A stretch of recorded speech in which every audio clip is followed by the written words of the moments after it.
A chill has settled over J.W. Ray Stadium, more affectionately known as the Pirate Ship. And the scene is set in Northeast Arkansas for one of the biggest high school football games of the year.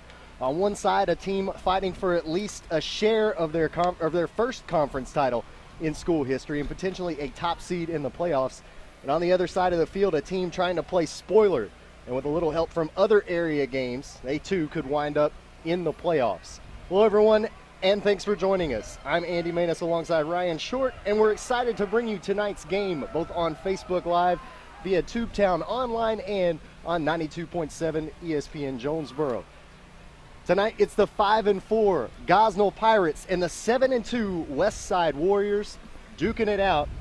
Again, the Westside Warriors, with a win, will potentially, they'll gain at least a share of the conference title.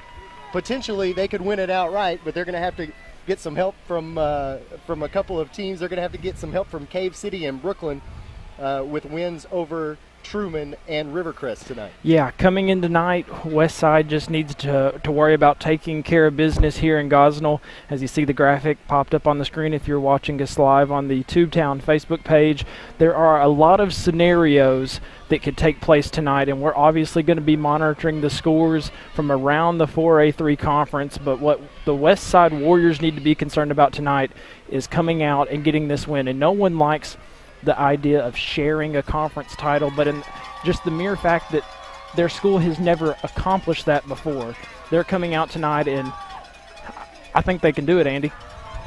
Well, we'll see as the Warriors now take the field. They are donned in their away white jerseys, red letters and trim white helmets. They've got the red and white feathers on the side, and now the fans here in attendance just await the home team Gosnell Pirates to take the field. And the Gosnell Pirates, although with a record of 5-4, they're nothing to sneeze at, because you know, you look at some of the losses that they've had this year. A 14-6 loss against Nettleton, a 14-0 loss against Truman. These are very close games. A 35-30 loss to Osceola. Yes, they wound up on the losing side of things, but again, they're right there in it, in a very close ball game. And I think we could have another close ball game on our hands tonight, knowing that both teams know what's on the line. Yeah, they're definitely here to play spoiler to what Westside is hoping to be the co-championship. But like you were saying, Andy, Gosnell comes into this game with an impressive resume themselves, and they have locked in the 4 spot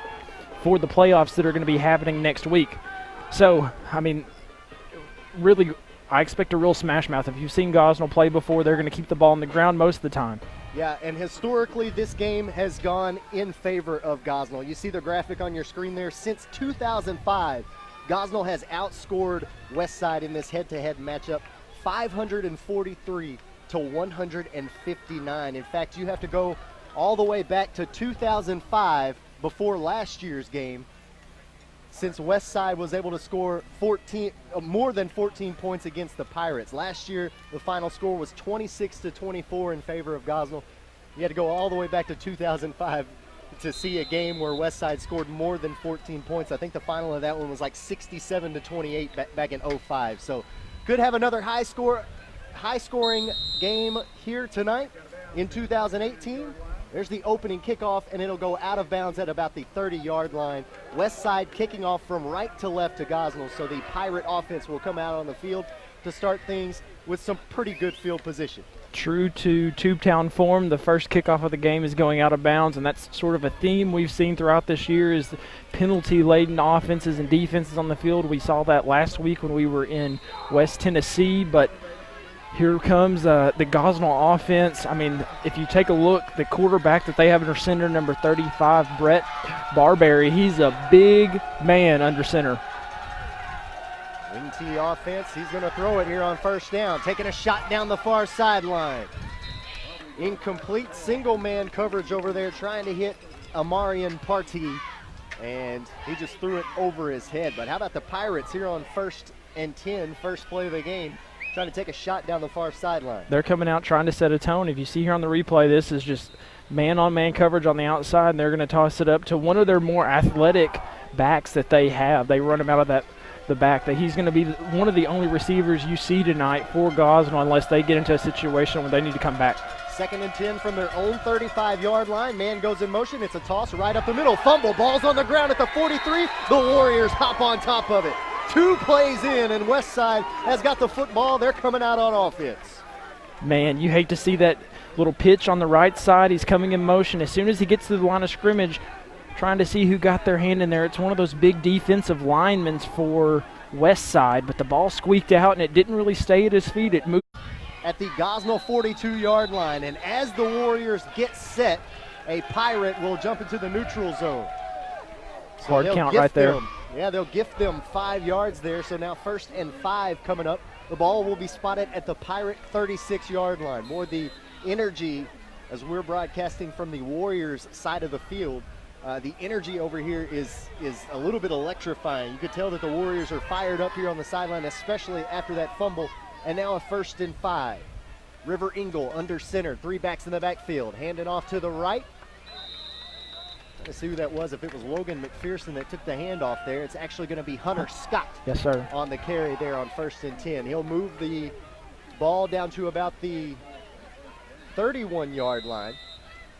And it'll be enough for a new set of downs for the Warriors. After that penalty, they gifted them 5 yards, so simple fullback dive on the right side, but being able to pick up 6 yards, and Westside, you can't draw up a better start for the game for them. Scott, the far back in the backfield. They fake the handoff. Engel's going to keep it himself, running to the left across the 30, the 25, knocked out of bounds at the 20-yard line on the near side of the field, and he took a tumble to the track surrounding the field. So that pushed kind of hard there as he made his way out of bounds, but still able to pick up, I believe, more than enough yards for another 1st down. In fact, it'll be 1st and 10 right at the 20.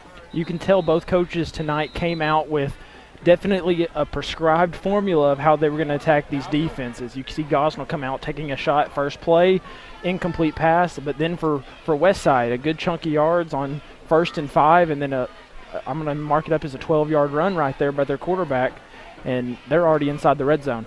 And they have already forced the Gosnell Pirates to take their first timeout of the ball game. It comes within the first minute of gameplay. 11:18 to play in the first quarter. Still scoreless, but Westside quickly, after booting away the opening kickoff, has recovered a fumble and now made their way down to the red zone.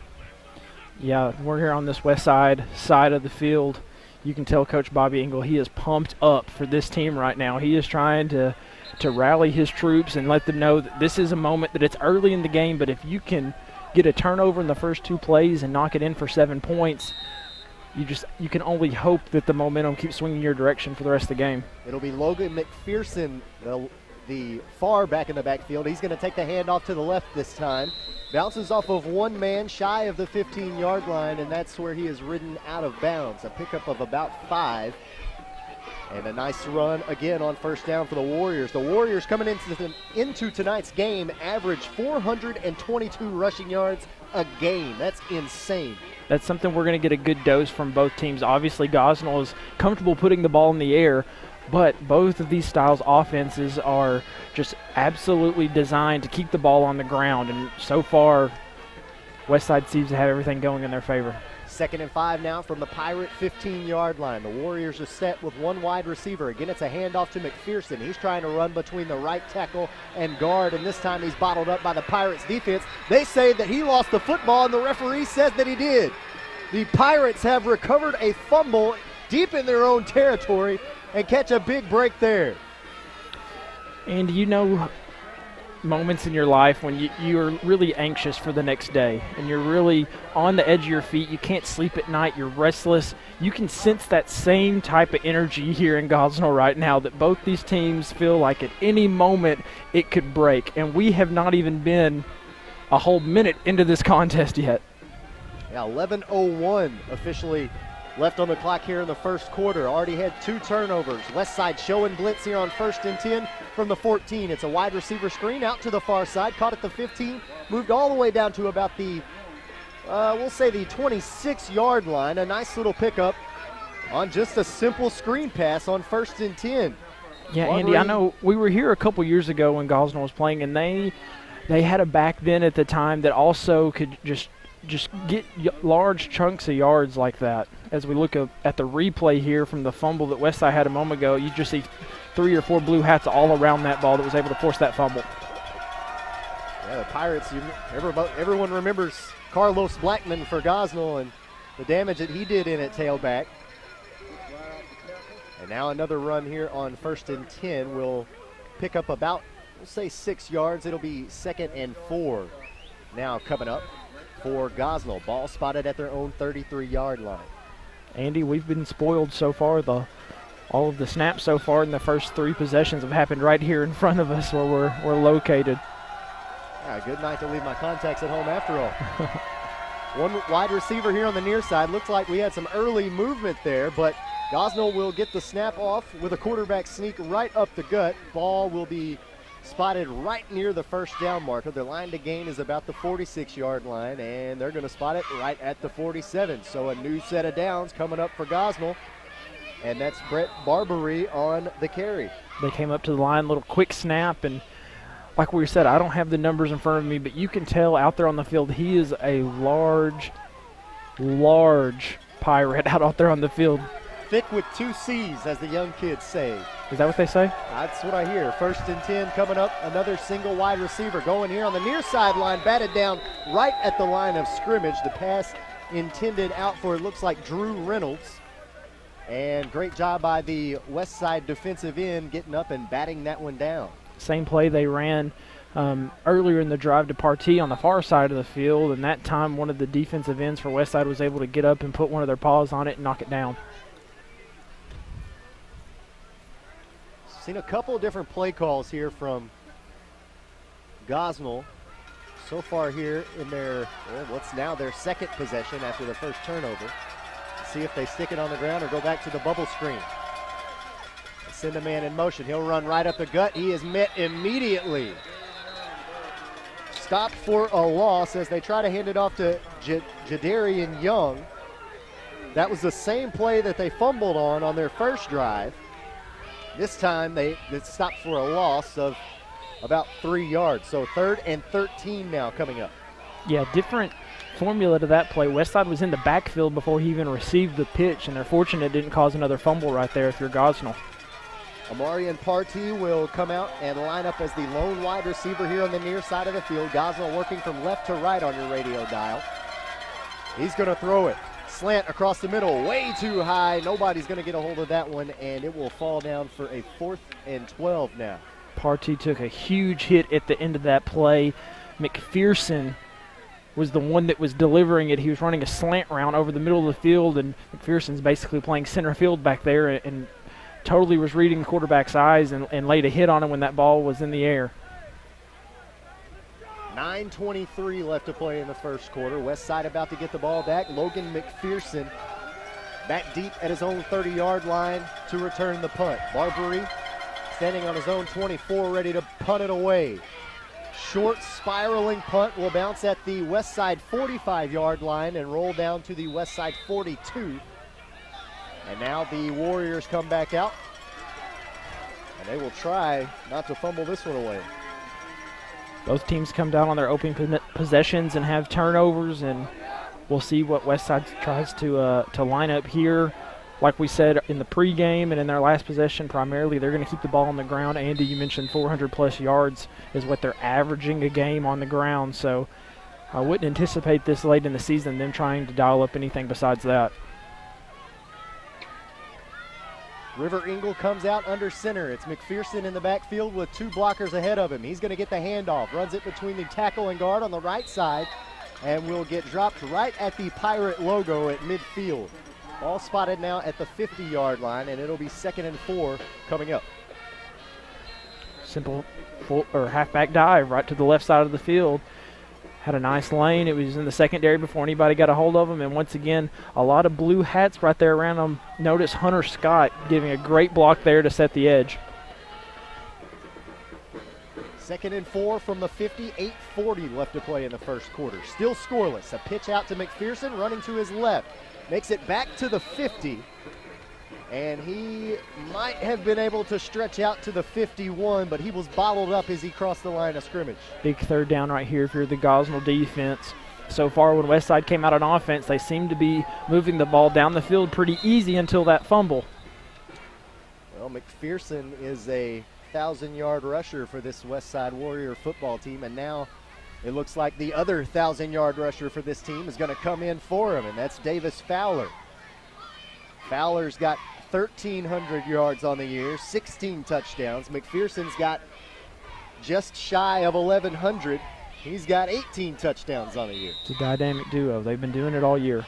They've averaged 43 points per game on offense this year, and that's that's just a lot better than they've done in the past. We'll say that. That's why the Warrior faithful that have traveled all the way to Gosnell, they're excited about this team. 3rd and 2 from the 50. Warriors are ready. Gosnell showing pressure. Here's Fowler right up the gut. He's met by a wall of blue jerseys. He'll get pushed backwards for a loss. 4th down coming up. 9 of the 11 Gosnell defenders were in on the tackle. You see right here on the replay, he gets to the line of scrimmage and he's met right there, and then he's pushed back, and you see the swarm of Pirates I think just that was pushing him back. Fred Debose was the one who got in there and wrapped up Fowler, initially able to drive him backwards. Be curious to see what they dial up here. 4th and about 2 or 3 from the 50-yard line. So, hey, you don't really lose too much unless you lose yards here on this play. Only got 2 yards to get the 1st down. Warriors are going to go for it. 4th and 2 from their own 50. There's the snap. He bobbled the snap. Ingles going to pick it up and run with it. It makes it across the 50, stretches out. It's going to be very close, guys. He had to get down to the 48, but according to the side official on our sideline, he's going to say short and point Gosnell football, and that's how they're going to rule it. No measurement. It'll just be Gosnell football. What happened right there is he came out and he spun to his right, and I think he clipped the fullback with the ball when he was coming out, and it hit the turf, but it bounced right back to him, and he's able to pick it up. You can see him on the replay falling forward, and he was close to that line of game, but he was about 1.5 yards short. So turnover on downs for Westside. Still scoreless with 7:01 to play in the first quarter. Gosnell football at their own 48. 2 wide receivers set this time, but it's a quick handoff to Burks.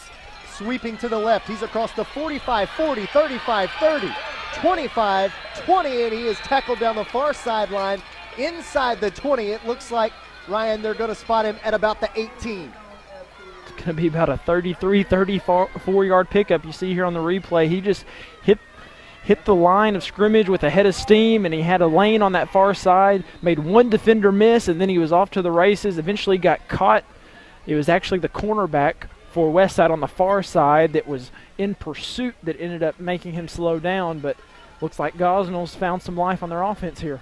Devin Burks, one of the senior captains for this football team, sets up the Pirates inside the 20-yard line.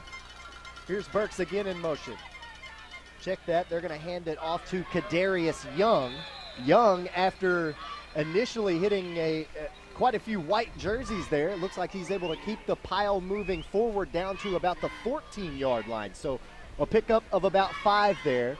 And now 2nd and 5 coming up, nearing the 6-minute mark in the first quarter. Good second effort right there to be able to be hit at the line of scrimmage and then just keep moving forward. He had a lineman pushing him from behind, and 2nd and 5 now from the 14-yard line for Gosnell. Ball is spotted on the far side hash marks. 2 wide receivers set here for Barbary. There's the snap. It's a handoff on another sweep. Running to the right side this time. Juking in the backfield across the 10, stumbling across the 5. Down inside the 5-yard line is Darian Bester. Nope, check that. Jadarian Young on the carry there. We'll get the numbers right here in just a minute. It doesn't help that they all have the number 4 on their back. You got 34, 44, 24 all back there taking handoffs, and they're making a lot of defenders miss too at the same time. You see right there on the replay that he just basically had the patience to wait for his blockers to get out in front of him and ended up picking up a few extra yards. 1st and goal right here for Gosnell. Pirates have it at the Westside 4-yard line. Ball now spotted on the near side right hash mark. Again, a 2 wide receiver set. Barbary will hand it off to Burks. Burks right up the middle. fighting for those extra yards, and he's going to cross the goal line. Touchdown, Gosnell. Touchdown, Devin Burks. Gosnell faithful. You can hear him across the far side of the field. He started on the right side. He came in motion, and then he cut it right back, right under the tackle, and just fell forward into the end zone. You know Gosnell's pumped up on senior night to see that first 6-7 points on the board go in their favor. That's a 4-play, 52-yard drive that took right about 2 minutes off of the game clock here in the first quarter, and now on to attempt the extra point is Austin Middleton. There's the snap. Senior puts his foot on the ball, and it'll go wide left. Not like my golf game, Andy. Mine as well. 6-0 is the score here with 5:10 left to play in the first quarter. Gosnell leading Westside. We're back with more here on Tubetown and 92.7 ESPN Jonesboro.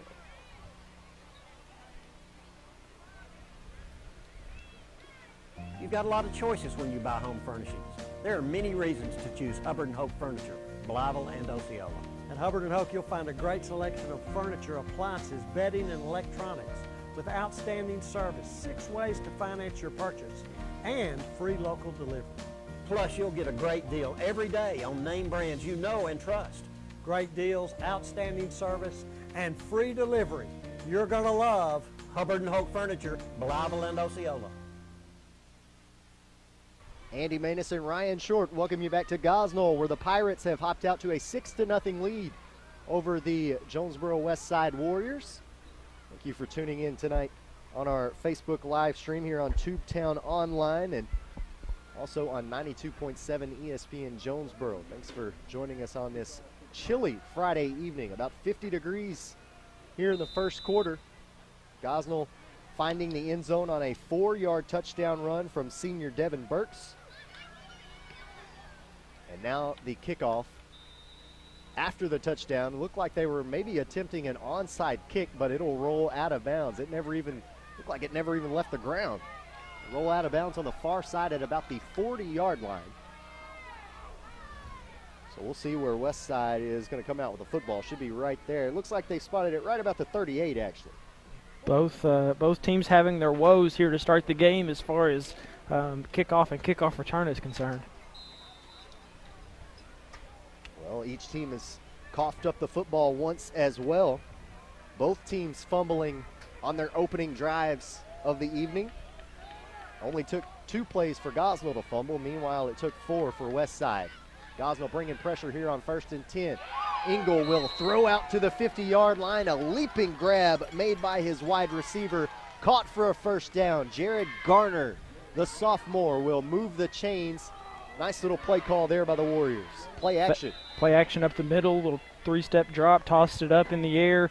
The trio of defenders around him, and he was able to go up and elevate and catch that ball and basically fall right to the ground with it. Love how he just secured the football as well. He knew he was about to take a hit as he came down and just made sure to wrap up the ball. So 1st and 10 now from the 50. Ingle under center. McPherson, the tailback, in the backfield. He's going to take the handoff running to the left, and he gets smoked at about the 46-yard line. He's going to pick up, 5-6 yards, but he paid the price for it at the tail end of it. Kadarius Young coming in from the backfield. He was able to cut the gap right there. He's playing safety, and just as soon as the back thought he saw green space, he was able to wrap him up and drop him back. It's going to be about 2nd and 7 here for the Warriors. Great tackle by Young. If he misses that, McPherson is off to the races. Yeah, he is. Only picked up 2. Looked like a lot more than that. 2nd and 8 coming up. Here's a pitch out left for Fowler. Fowler trying to find the edge. Gets by one defender out to about the 46-yard line. It'll be a pickup of 1, maybe 2 yards, and we'll have a 3rd and manageable coming up for the Warriors, although they haven't converted a 3rd down yet. Something we've seen on both sides of the ball for defense is the defenders are definitely working to get to the sideline and force them out of bounds. Ball spotted on the near side hash mark. Westside going from right to left on your radio dial. Pirates bringing pressure here on 3rd and 5. Fowler runs it right up the middle, and he is stopped. Doesn't even get past the line of scrimmage. Still some pushing and shoving going on in this huddle. And finally, the referees will get in there and break it up. Looks like one of them had to grab Fowler by the shoulder pads there and literally drag him backwards. And now there's a Pirate in the middle of the Warriors. He'll make his way back to his huddle. You can see him coming through the line right here, just stopped at the line of scrimmage. I believe for Gosnell, I saw Devin Burks go down. He's on the defensive side of the ball, and they had to help him back up, but he seems to be back on the field right now. Yeah, he's out here standing at his own 40 playing defensive back. Nobody to guard, though. One wide receiver set here on 4th and 5 for the Warriors. Going for it again from the Pirate 45-yard line. Here is Scott on a carry. He's going to pick up the first down, but he paid for it as the aforementioned Devin Burks lays the lumber at the end of that run. Great run right there, and way to get to the second level for Scott as he was able to cut up right here. He sort of had an inverted spin move and ran right into Young, and Young made sure to put him on his back. From the 37-yard line of Gosnell now. 1st and 10, a new set of downs, under 3 minutes left to play in the first. Gosnell bringing pressure again. They fake the handoff to Fowler. It's a handoff to Scott running to the right. Oh, my goodness, he got picked up and body slammed. Oh, my word. He's hurt. And that drew a flag, no doubt about it. Imagine a UFC fighter spearing his opponent into the mat. That's what just happened to Hunter Scott right there. He's coming off the field on his own power, but he's definitely getting out of breath on that one. I'll be curious to see what the penalty is going to be right here. Without a doubt, that would be unnecessary roughness against the Pirates. Some would call that a football hit as we take a look at the Ritter Communications instant replay. They fake the handoff to Fowler to the left. They run with Scott to the right, who's got quite a bit of running room. But there's the slam at the end. My goodness. And I think that was Amarian Partey who hit the hit stick there. Scott, he was reading his defender on the far side, or his blocker on the far side, and it looked like his blocker was trying to whiffed. He was trying to push him to the outside, and on that far side, just McPherson absolutely deked the blocker, and he paid the price for it.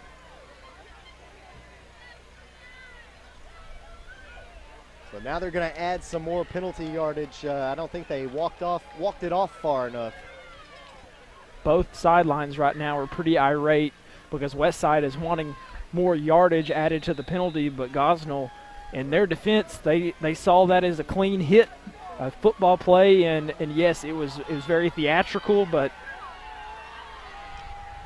that was quite possibly, even though it was a penalty, might be the play of the night. Ball spotted inside the 15-yard line.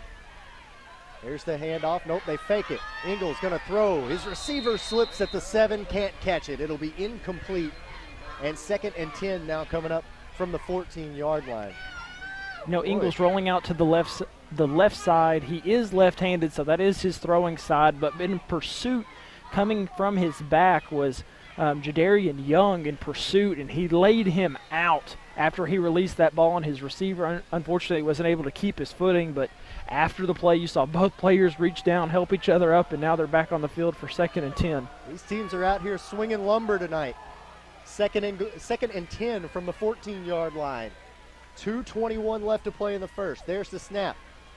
Handoff to Fowler right up the middle from the fullback position, and he's going to pick up maybe a yard. Westside not having too much luck running the ball right at this front 4 of the Gosnell Pirate defense. No, most of the success they've had so far on offense has come from running plays that are designed to go around the end or block to the outside of the line of scrimmage. Right there, they just tried a simple fullback dive, and they had success with that the first play of the game with a gain of about 4 or 5, but right there he just got tripped up at the line of scrimmage, and they're going to end up saying he fell forward for about 2. So ball spotted at the Gosnell 12-yard line, and with the play clock ticking down, the Warriors are going to call their first time out of the first half. 1:44 left to play in the first quarter. Your score, Gosnell 6, Westside 0. We're going to take a quick break. We'll be back with more action here on 92.7 ESPN Jonesboro and Tubetown, live local from Ritter Communications.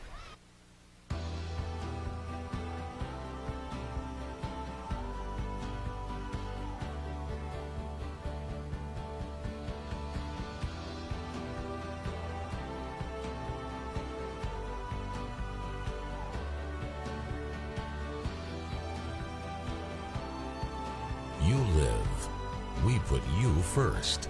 Introducing You First Banking, only at First National Bank.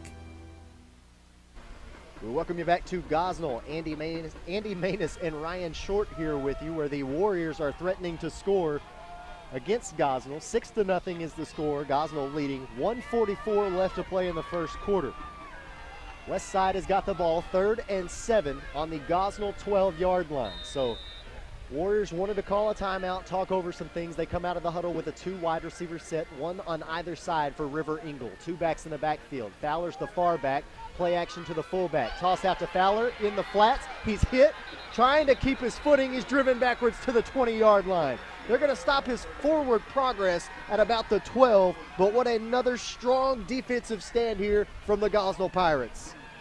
Simply going through his progression right there was Engel, and he had a receiver downfield. He elected not to throw it and went to the back that was rolling out on the far side, hit him, but the defender was right there in his breadbasket and just drove him back. So this is going to be, I believe, the 3rd or 4th time we've seen Westside go for it on 4th down. And this is the 2nd time they've been in the red zone so far tonight. Last time, obviously, resulting in a fumble. 4th and 7. It was no gain on that completion to Fowler in the flats. And we're going to have another timeout called. 58 seconds left to play in the first quarter. Gosnell is going to burn their 2nd timeout of the first half. So we'll take another quick timeout with them. Back with more action here in the first quarter. Again, your score 6-0, Gosnell leading here on ESPN Jonesboro 92.7 and on Tubetown. Live local from Ritter Communications.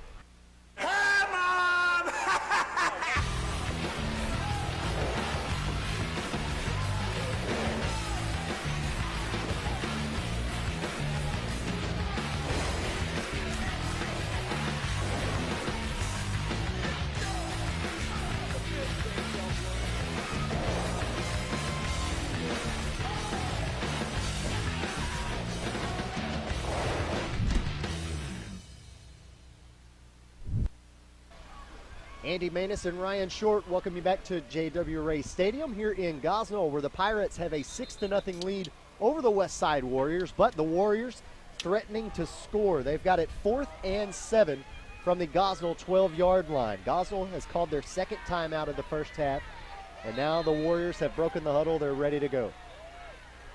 Engel under center. Fowler the back in the backfield. 2 wide receivers on the far side of the field. Gosnell bringing pressure. Play action. Engel's flushed out of the pocket to the near side. Chased down and drugged down at the 25-yard line by his shoulder pads. Gosnell's going to get the football back after a big sack. That's Gosnell's quarterback, Brett Barbary, that was able to pursue the opposing quarterback and grab him by his right arm and drag him down to the turf. He's ended up having a loss on the play of about 10, 12 yards. And here we go. Gosnell's got the football again. 52 seconds remaining in the first quarter, and as Ryan mentioned, Brett Barbary is going to have to catch his breath now as he runs out to the huddle and delivers the play. I'm sure he's so just amped right now that he's not really concerned about what his breathing is. Westside's got 10 guys in the box bringing pressure. Handoff to Burks running to the left. He's across the 25 after bouncing off the initial defender.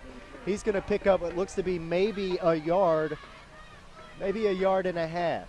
The interesting thing about Gosnell, Andy, is that we've called Young. Okay, so let me get this right. Jadarian Young, Kadarius Young, and Devin Burks. There's the one that's taking most of the loads on offense, running the ball for Gosnell. But on the defensive side of the ball, you've got one of them playing on each wide receiver, and you've got the other one playing center field as a safety over the top, and they've been the ones laying most of the big hits that we've seen tonight. That's a really good observation as they play Ironman football here in Gosnell. Here's a run on 2nd and long. I think that was Jadarian Young on the carry there. Nope, make that Kadarius Young on the carry. As Ryan mentioned earlier, they've all got 4s on the back end of their jersey, 34, 24, 44. And that will run out the clock here in the first quarter. 3rd and 9 to start the second. When we come back for the Gosnell Pirates, they'll have the ball. Make that 3rd and 3 when we come back. They'll have the ball on their own 32-yard line. 6-0, the Pirates lead Westside here on ESPN Jonesboro 92.7 and on Tubetown. Live local from Ritter Communications. It begins with a click, And no matter where you are, you have countless choices at your fingertips. On the road, on your break, even in your own backyard. A world of entertainment is just a click away. Simply go to rittercommunications.com/TV Everywhere to get started. Ritter Communications, connecting you to everything that matters.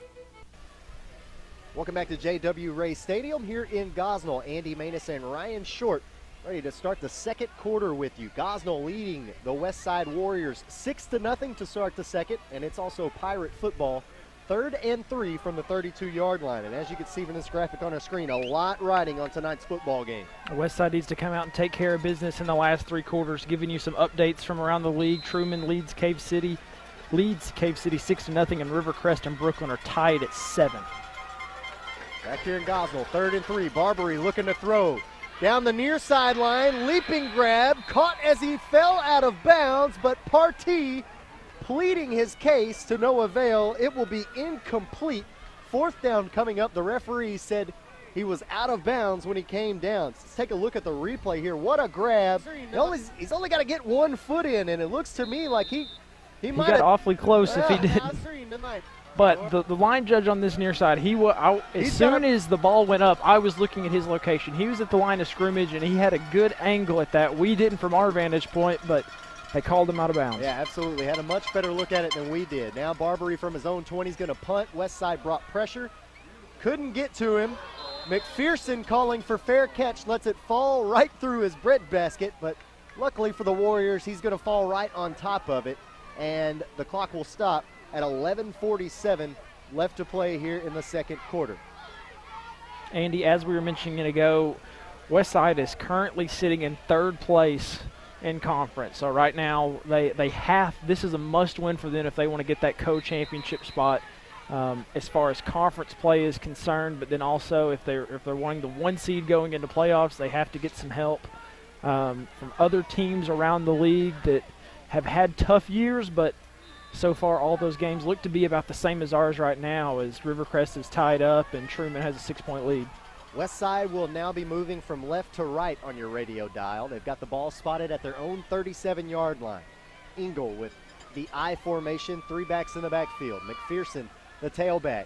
He's going to take the handoff right up the middle. Bounces off 1 defender, makes his way to the 40-yard line, and the pile begins to move backwards now. They'll spot him at the 41, so that's a pickup of what appears to be about 4 yards there, so maybe they'll spot him 3. 2nd and 7 coming up for the Warriors. McPherson has had he's been running the ball very, very deliberately and hitting the hole very hard tonight, but it just hasn't come to much effort. He's racked up 18 yards so far on 7 attempts, and each time it seems like he's getting at least hit at the line of scrimmage or in the backfield, and he's having to fight for every yard he gets after that. Yeah, Gosnell stacking 11 guys in the box every single play, and they do it here again on 2nd and 7.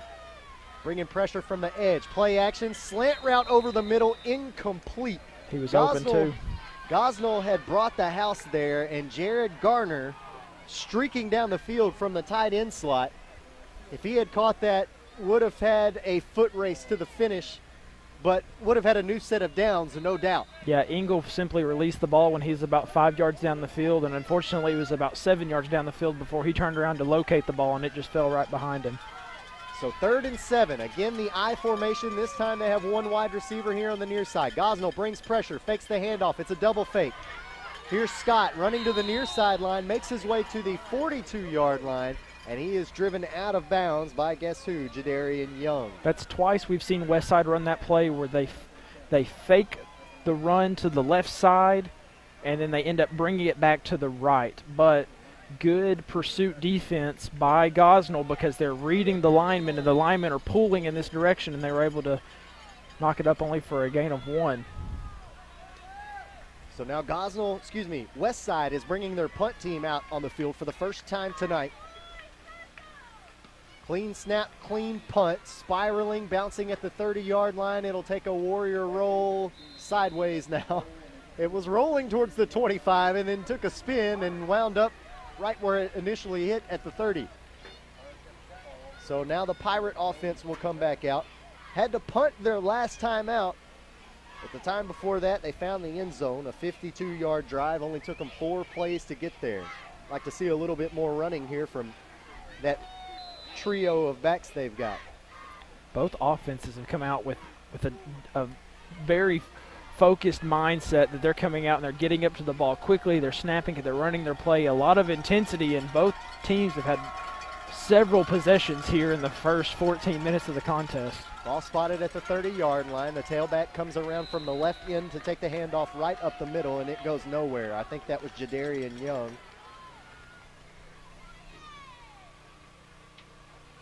You are correct.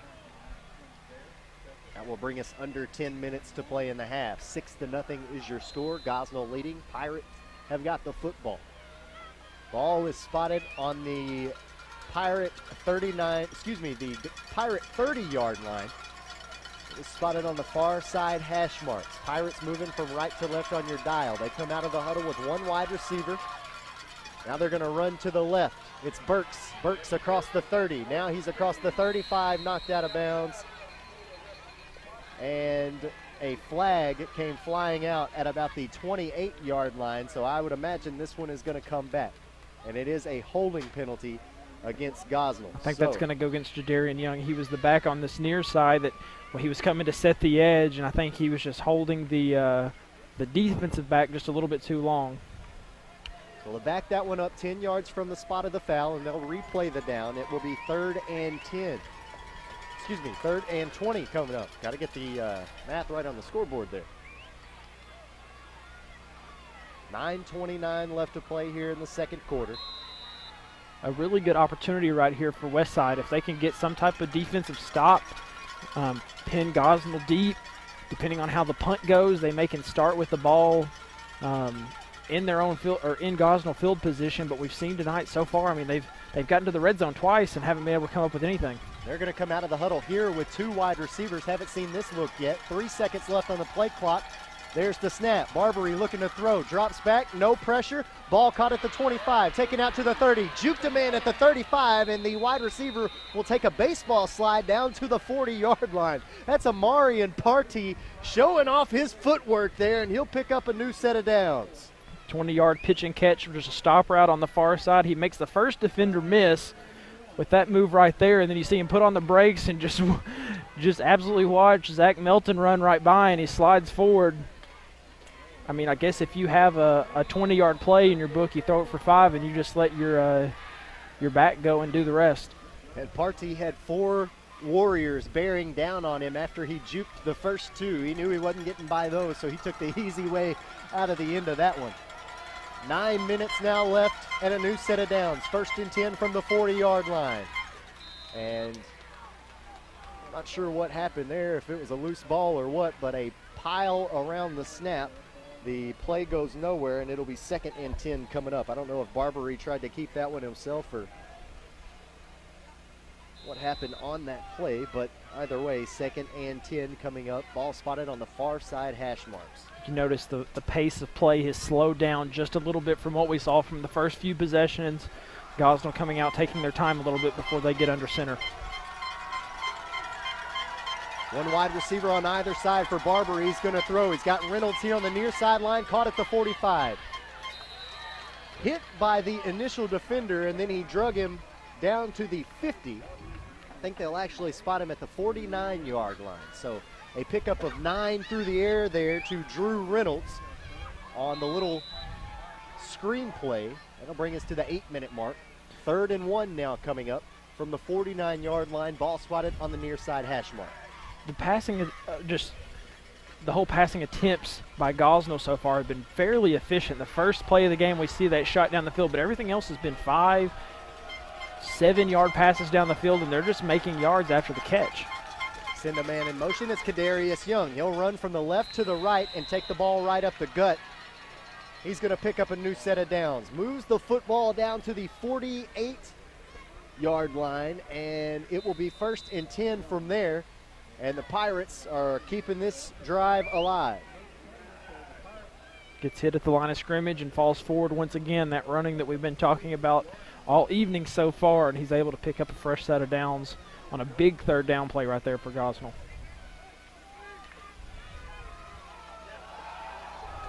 Pirates have had the ball for nearly 3 minutes on this drive. They got two wide receivers bunched up at the line of scrimmage. Instead, it's a handoff to Jadarius Young. He reverses his direction, going the other way now at the 45, 40, 35, 30. 2 men left to beat down the far sideline. He'll step out of bounds at about the, we'll say the 24. But a heck of a run there from Jadarius Young. He was running to his left, ran into a bit of trouble, and then decided to run it all the way back to the far side of the field. You could tell the Westside defense thought he was already down. He saw pay dirt at one point, and he sort of hit that second, that third, that fourth speed that he was fixing to go, and he just got stuttered up in his tracks, and then he reversed field and was able to pick up a good chunk of yards right there. Most of the time that what we see is the busted plays end up working out the best. Barbary looking to throw. He's got Reynolds here on the near sideline on a screen. Caught at the 20. Jukes a man at the 15. He'll take this one into the end zone. Touchdown Pirates. Touchdown Drew Reynolds. We can take a look right here on the Ritter Communication replays. He's telling him to feed me. Catches it right at the line of scrimmage right here. Makes one man miss. Spin move. See you later. 15, 10, 5. Touchdown Gosnell, and they're going to go up 2 scores here halfway through the second quarter.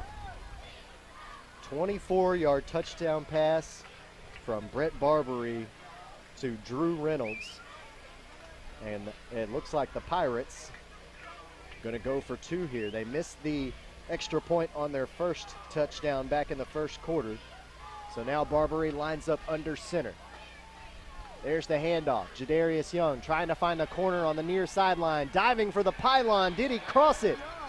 He did. He crossed the goal line as he was being driven out of bounds, and with a last-ditch effort was able to stretch out and find the pylon. Just run a jet sweep here to the near side. Gave it to him in the backfield. Man, you can tell right now, Coach Brandon Barbary, he is pumped for his team. That makes the score 14-0 with 6:53 left to play in the first half. Gosnell leading Westside here on ESPN Jonesboro 92.7. You're also watching tonight's game live on Tubetown, live local from Ritter Communications.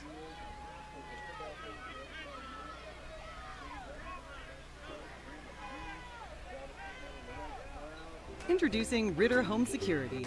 Ritter takes care of protecting what's most important to you, from threats like unwelcome visitors and fire, to making your life easier by putting the control of your home at your fingertips. Use the free app to shut the garage, lock the door, turn off lights, arm the system, and more. You can even turn back the thermostat to help save money on your energy bill. Plus, get a snapshot when your kids get home. It's smart, beautiful, convenient, and ready for your busy life. Ritter Home Security. Andy Maness and Ryan Short welcome you back to J.W. Ray Stadium, where the Pirates starting to get excited here in the second quarter. They popped out to a 14-0 lead over the Westside Warriors. Again, 6:53 left to play in the second quarter. Here's the kickoff, a short kickoff, and the Pirates have a chance at getting that. The ball dropped right about the 42-yard line, and we'll see who fell on top of it. No Looks indication like yet, did. so I think the Warriors are going to get it. But boy, was it That a was member awful of the close. special teams unit. Take a look here as It one just of the Pirates was it close fell to right catching behind that first line right there, and it hit the ground and checked up, almost making a diving catch right there for Gosnell. I believe that was Chaz Talley, number 32, the senior, one of the seniors that was honored here tonight. Right here, though, Westside offense is going to come out on the field. They've got a little less than 7 minutes on the clock, and you got to think right now, if you're Coach Bobby Engel, you have to have a touchdown right here. You have to get points on the board. They're getting the ball to start the second half, and you can't lay a goose egg here in the first. River Engel comes back out with his offense on his own 42-yard line. Pirates again bringing pressure right up the middle, and they run right in to David Fowler. My goodness. Second Huge and hit. long coming up as Fowler hit the hole and got smoked by a couple of blue jerseys there.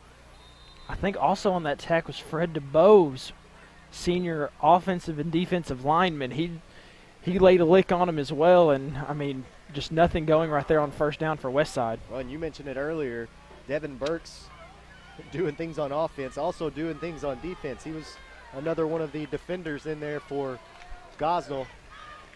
And it will now be 2nd and 10.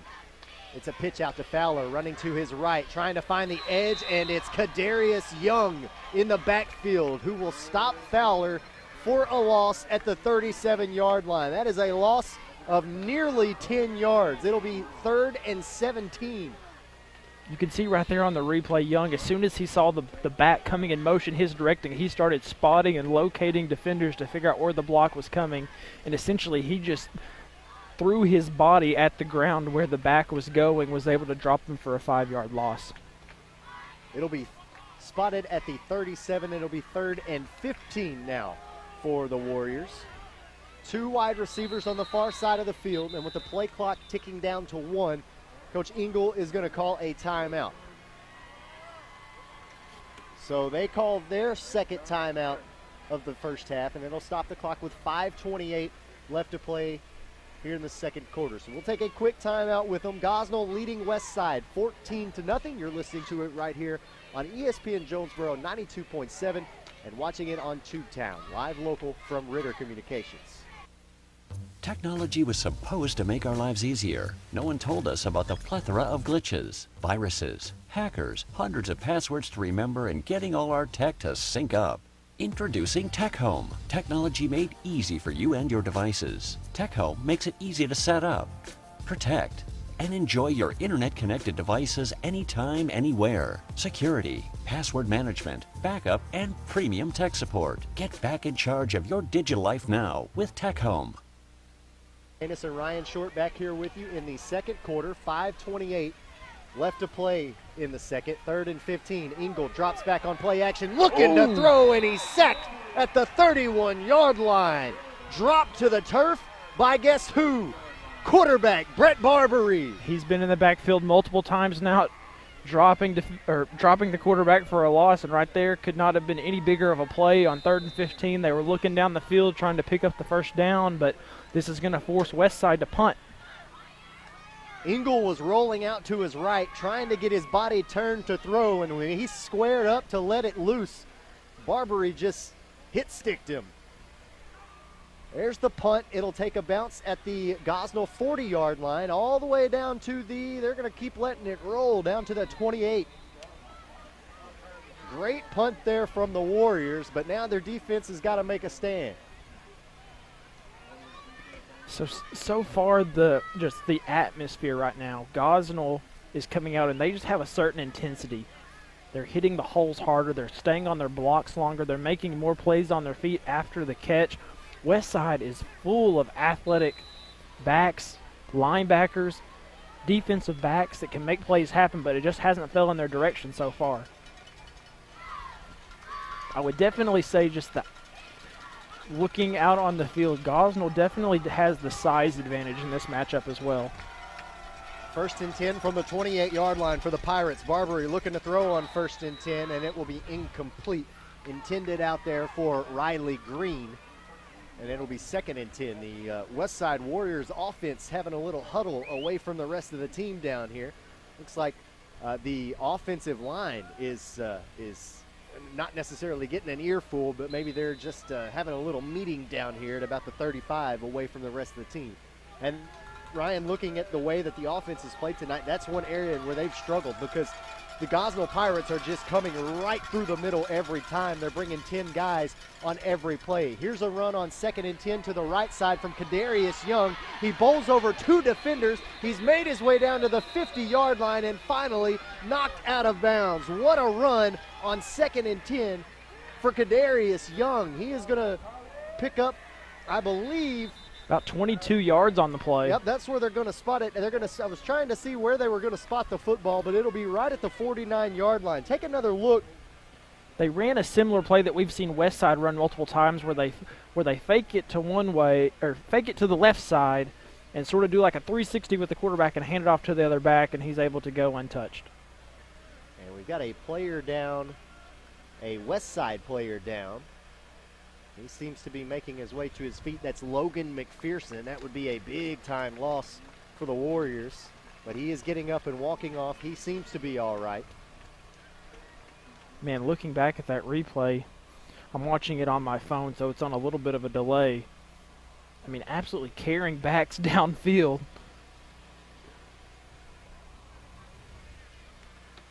Yeah, so McPherson makes his way off, and as he does so, play will resume on the whistle. There's the whistle. Here we go. Play clock starts. Everybody's ready. 4:33 left to play here in the second quarter. Again, the score is 14-0. Gosnell is leading this one. They've got the football right at midfield on their own 49-yard line. Ball is spotted on the far side hash marks. Gosnell moving from right to left on your radio dial. 3 wide receivers set here. An empty backfield for Barbary. And the play blown dead. And I think we're going to have a false start here, or perhaps an illegal shift on the Pirates. Either way, I think they're going to back this one up 5 yards. I mentioned a second ago that I've got our live stream on Tubetown pulled up. I'm seeing your comments roll through as y'all are saying go Warriors and go Pirates, talking about both your teams. And one comment I want to just elaborate on, Heather Fortenberry, I hope you're still with us. I can read part of the comment that you made, but you make a really good point that the Warriors so far have not had a lot of success. They've been in the red zone multiple times and shot themselves in the foot, but they are certainly not out of this contest so far. Even though the scoreboard reflects 14-0, they still have a chance. They're going to get the ball at the second half to come out and hopefully put points on the board.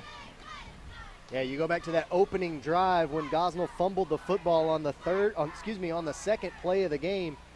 That's, you got to capitalize on that, especially when you get the ball at the Gosnell 42-yard line and couldn't find pay dirt there. So had their chances tonight, but as you said, quite a bit more football left to play here tonight. Giving you some scores that we were talking about in the pregame. Rivercrest is up 21-7 now, and Truman is up 20-0. So the scenario that we were playing out where Rivercrest could come out and some things fall in place that they could get the 1 seed. It looks like that's going to be out of reach, but they can still fight for that co-championship tonight of their conference. 1st and 10. Westside had called a timeout, their final one of the first half here, and it'll be a run for Partee to the left side on this first down play. He's going to pick up what appears to be about, 5 yards on the carry. He'll move it into Warrior territory. I think they're going to spot the ball at the 46-yard line. Partee's first carry of the game, but certainly not the first play we've seen him make tonight. Lined up under center and just took the snap and ran it directly left. And so we had I believe a holding penalty on that play called on Gosnell. So they'll back it up from the spot of the foul. I believe that's the 5th penalty called on the Pirates so far here tonight. That's going to be, I've got to mark up as 6 if they had that illegal procedure on the kickoff as well. So now 1st and 15 from their own 45. Everybody bunched up. They're going to hand it off to Kadarius Young. He's running to his right side from the left, crosses the 50, crosses the 45, driven out of bounds at about the 43. Man, just when you think things are going in Westside's direction, that they're going to be able to pin Gosnell's offense deep and be able to get them to punt and get the ball back over, they come out and they 1st and 15, they just knock off 15 yards in one run play, and now they got a new set of downs. Well, they marked them short. Yeah, got stopped a little bit shy of that. So it's a pickup of 13 on the ground for Gosnell, and now 2nd and 2 coming up from the Warrior 43. 1 wide receiver set here on the near side. And they'll send Burks in motion from right to left. He'll take the handoff right up the gut. Picks up a new set of downs for the Pirates, and Gosnell will now have the football 1st and 10 in the middle of the field at Westside's 39-yard line.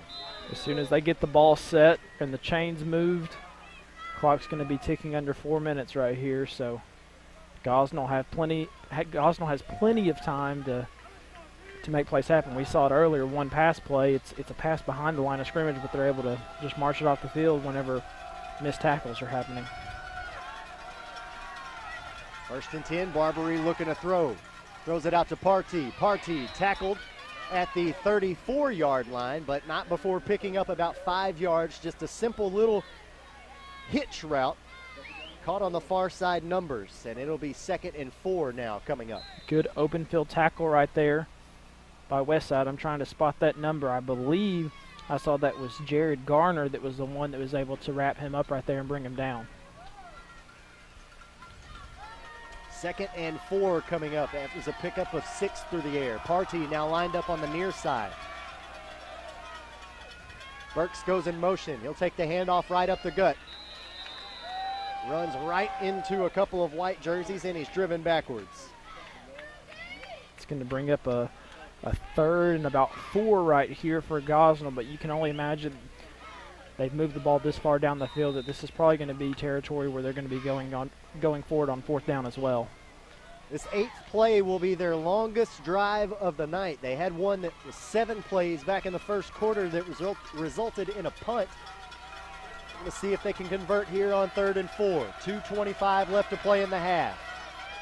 Kadarius Young goes in motion from left to right, takes the handoff across the 30, across the 25, hurdles the defender across the 20, and brought down at the 15-yard line. Kadarius Young with a senior-level run.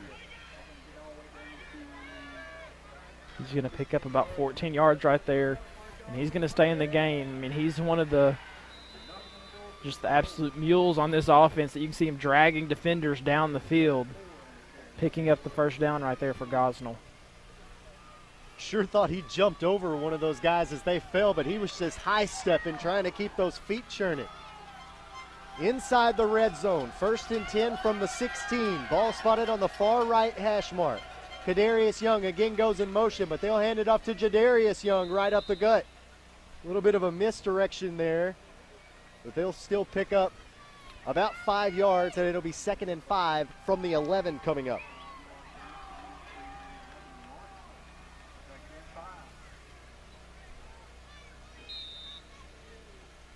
Tenth play of this drive coming up. Keeping an eye on the clock right here, Andy. They've had the ball for over 3 minutes here. Play clock at 15, game clock at 1:15. There's the snap. Handoff to Devin Burks across the 5, reaching for the goal line. He'll cross it. Another touchdown for the Gosnell Pirates, the 2nd on the night for Devin Burks. And one of the Westside Warriors a bit slow to get up at the end of that one, but he'll make his way off the field. But again, Burks, following his blockers on the little sweep play, got tripped up at the 5 and just was able to keep his footing as he stumbled into the end zone. 10 plays, 72 yards. The injured Warrior on the play was Austin Rhodes. He's getting some attention here on the near sideline.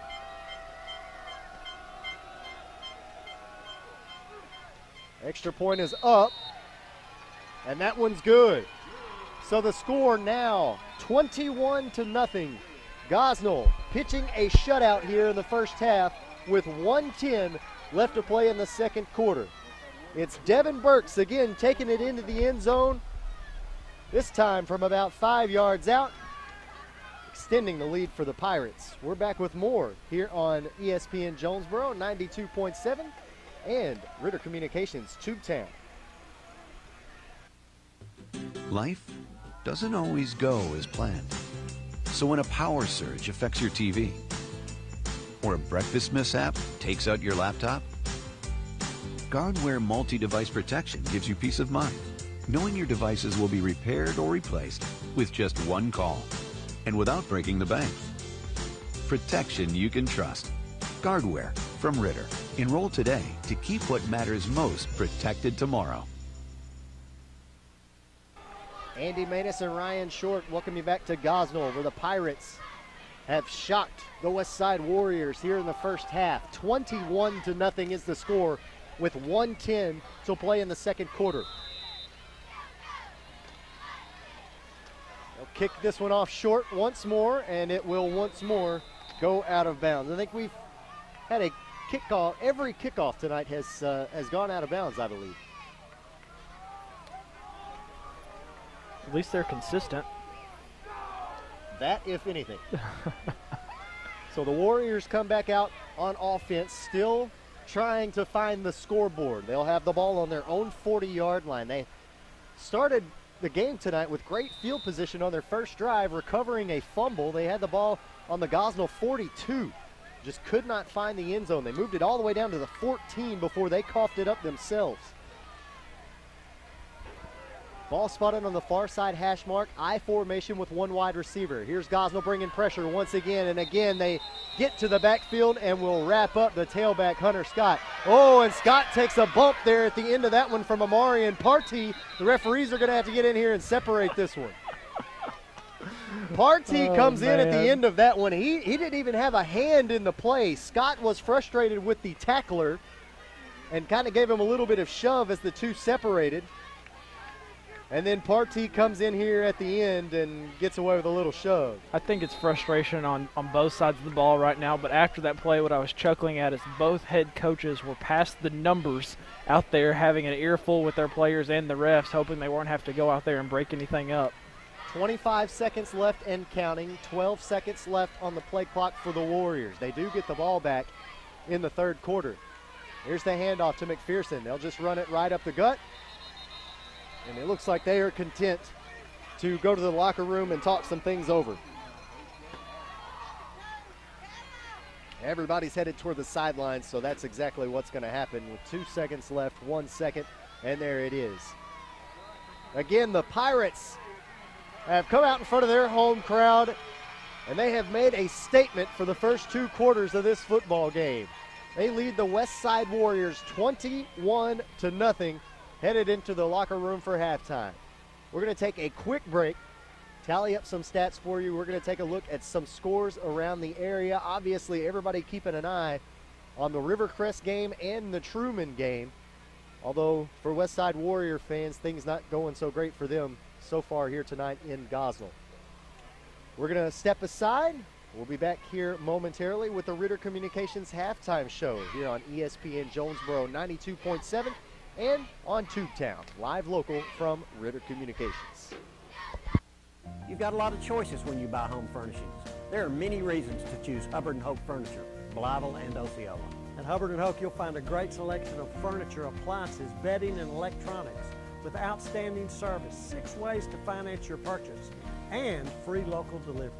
Plus, you'll get a great deal every day on name brands you know and trust. Great deals, outstanding service, and free delivery. You're going to love Hubbard & Hope Furniture, Blytheville and Osceola.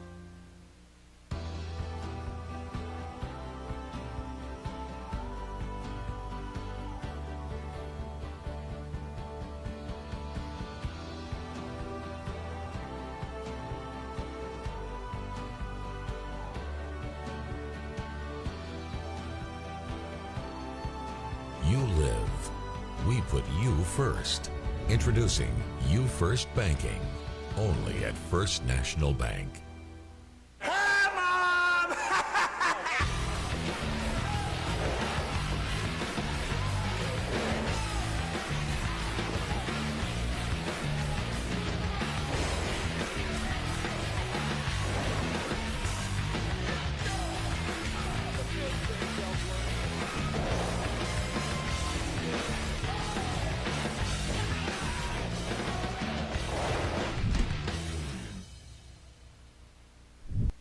Begins with a click.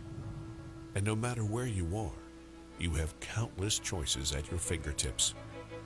On the road, on your break, even in your own backyard. A world of entertainment is just a click away. Simply go to rittercommunications.com/TV everywhere to get started. Ritter Communications, connecting you to everything that matters. Introducing Ritter Home Security. Ritter takes care of protecting what's most important to you, from threats like unwelcome visitors and fire, to making your life easier by putting the control of your home at your fingertips. Use the free app to shut the garage, lock the door, turn off lights, arm the system, and more. You can even turn back the thermostat to help save money on your energy bill. Plus, get a snapshot when your kids get home. It's smart, beautiful, convenient, and ready for your busy life. Ritter Home Security.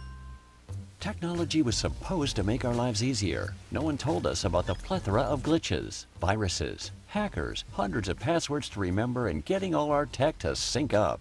Introducing Tech Home. Technology made easy for you and your devices. Tech Home makes it easy to set up, protect, and enjoy your internet-connected devices anytime, anywhere. Security, password management, backup, and premium tech support. Get back in charge of your digital life now with Tech Home.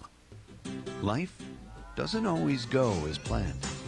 So when a power surge affects your TV, or a breakfast mishap takes out your laptop, Guardware multi-device protection gives you peace of mind, knowing your devices will be repaired or replaced with just one call, and without breaking the bank. Protection you can trust. Guardware from Ritter. Enroll today to keep what matters most protected tomorrow. How much bandwidth will satisfy your home's hunger? The average household now has more wireless devices in use a day than ever before, including TVs, laptops, tablets, and smartphones. HD streaming and gaming can use large amounts of data and slow down speeds for other users. The more devices you use, the more bandwidth your home needs. So make sure you have enough bandwidth. Get up to 100 megs with internet from Ritter Communications. It's the speed you need to power all your devices. Call today. No matter what kind of business you own or operate, you need to keep it connected. Ritter Communications delivers the fastest business internet speeds available at a price that won't slow you down. Ritter offers reliable 24-hour service with network monitoring, along with the scalable options your business needs to grow. And we do it all on our own fiber optic network. The choice is yours, and so is the savings. Connect to something better. Call or visit ritterbusiness.com today.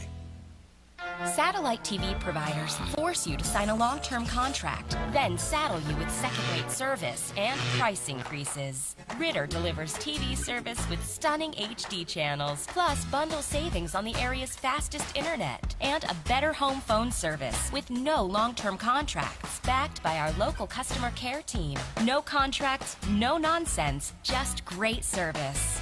Don't get stuck with a dish. Visit RitterCommunications.com to learn more. Andy Maness and Ryan Short welcome you back to J.W. Ray Stadium, or the Pirate Ship, where things are rocking here at the Pirate Ship. The Gosnell Pirates on top of the Westside Warriors at the halftime break, 21-0. They came out in the first quarter, the Pirates did, with the opening kickoff, fumbled within 2 plays, and since they got the football back from the Warriors, fumbling it themselves, they put up 21 unanswered points.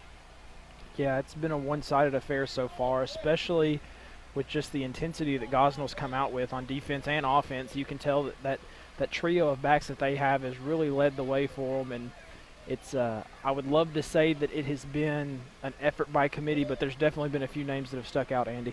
Yeah, without a doubt. I mean, we've talked about them on offense. As you take a look at the halftime stats, the running back core of Devin Burks, Kadarius Young, and Jadarian Young have accumulated 161 rushing yards against this Westside Warrior defense, 63 passing yards through the air. A big chunk of those going to Amarian Partee. He's another name we've said several times tonight. Those 4 players, along with quarterback Brett Barbary, have not only been doing things on offense, but as you can see from the Westside Warriors side of the stat sheet, they have been making big plays on defense as well. The Westside Warriors have only accumulated 25 total yards tonight. 12 yards on the ground, 13 yards through the air. That's unbelievable for a football team who comes into tonight's game averaging 422 yards on the ground. They average over 40 points per game and are still scoreless here through 2 quarters tonight. They've ran 26 plays from scrimmage so far, and 4 of those have come in the air, but in the running attack and simply getting in the backfield, they have had 5 plays go for negative yards. So Westside, I think the formula that you have to cook up, and as you mentioned during it was late in the second quarter, getting their offensive line motivated to come out and be able to just get some penetration down the field and be able to get their blockers down the field to get their backs moving is what really Westside needs to drum up here. Yeah, if you watch pretty much every play from that first half, you're going to see blue jerseys in the backfield on nearly every play. And that's because they're bringing 9-10 guys in the box every single time, and they're rushing the edges every single time and just getting a great push against this offensive line for the Westside Warriors. Again, only 25 total yards for Westside through the first 2 quarters. And they had high hopes tonight, again, with a win tonight over Gosnell. They clinch at least a share of the conference title, and as of right now, they're not on their way to getting that share of the title. Especially you look at the Truman and Rivercrest games tonight. Truman, I believe I heard, winning their game 28-0 at the halftime break. Rivercrest is up 21-7 against their opponent tonight. So playing Truman playing Cave City, of course. Rivercrest playing Brooklyn. Got to see the stadium lights of the Cotton Patch as I drove in here tonight, and they were all out there warming up, and they had a packed house over there in Wilson tonight. And so again, they're winning that game.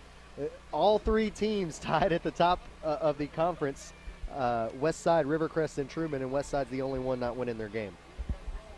Yeah, I mean, there's still hope. I mean, we had talked about it reading through some of the Facebook comments that they can come out and they get the ball to start, and then of course you're only down 21. I mean, that's not been a small feat for them all year, but for whatever historically through this matchup, it's been an issue for them.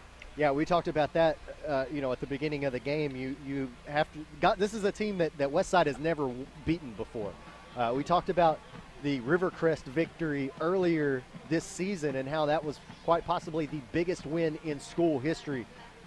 They've never beaten Gosnell before either, and they came close last year. It was a 26-24 final last year that the Pirates were able to edge out.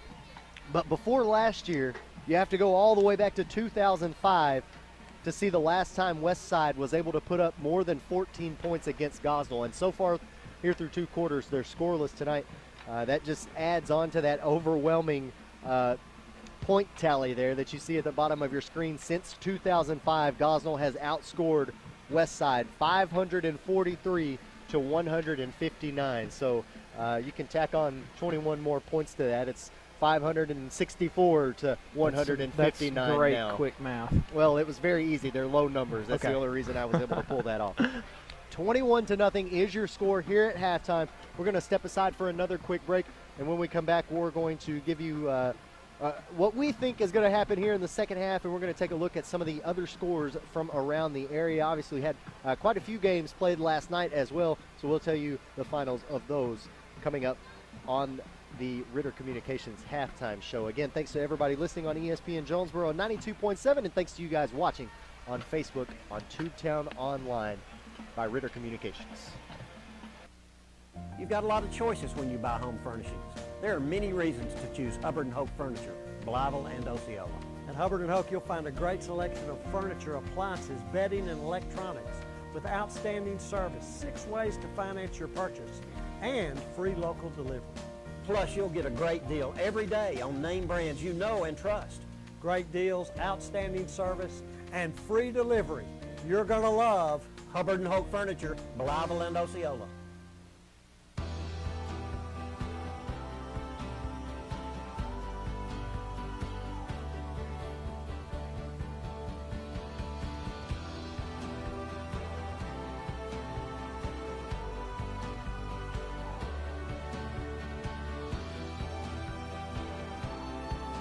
You live.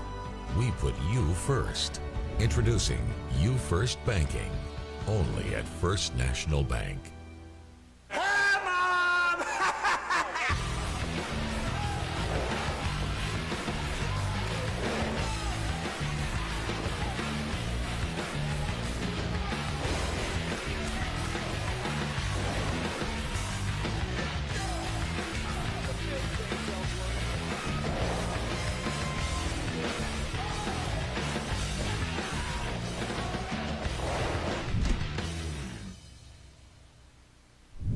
It begins with a click. And no matter where you are, you have countless choices at your fingertips.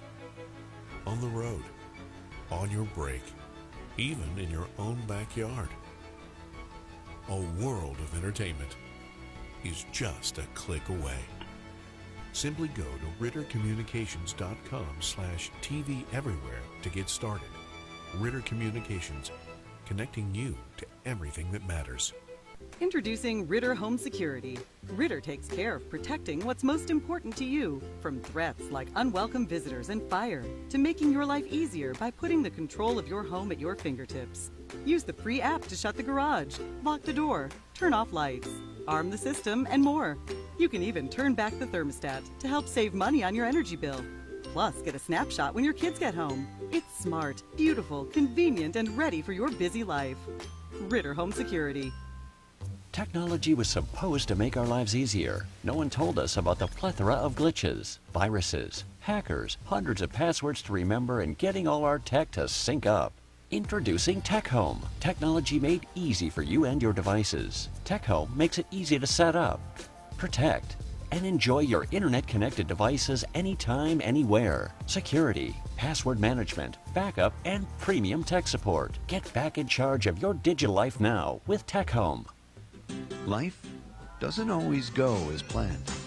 So when a power surge affects your TV, or a breakfast mishap takes out your laptop, Guardware multi-device protection gives you peace of mind, knowing your devices will be repaired or replaced with just one call, and without breaking the bank. Protection you can trust. Guardware from Ritter.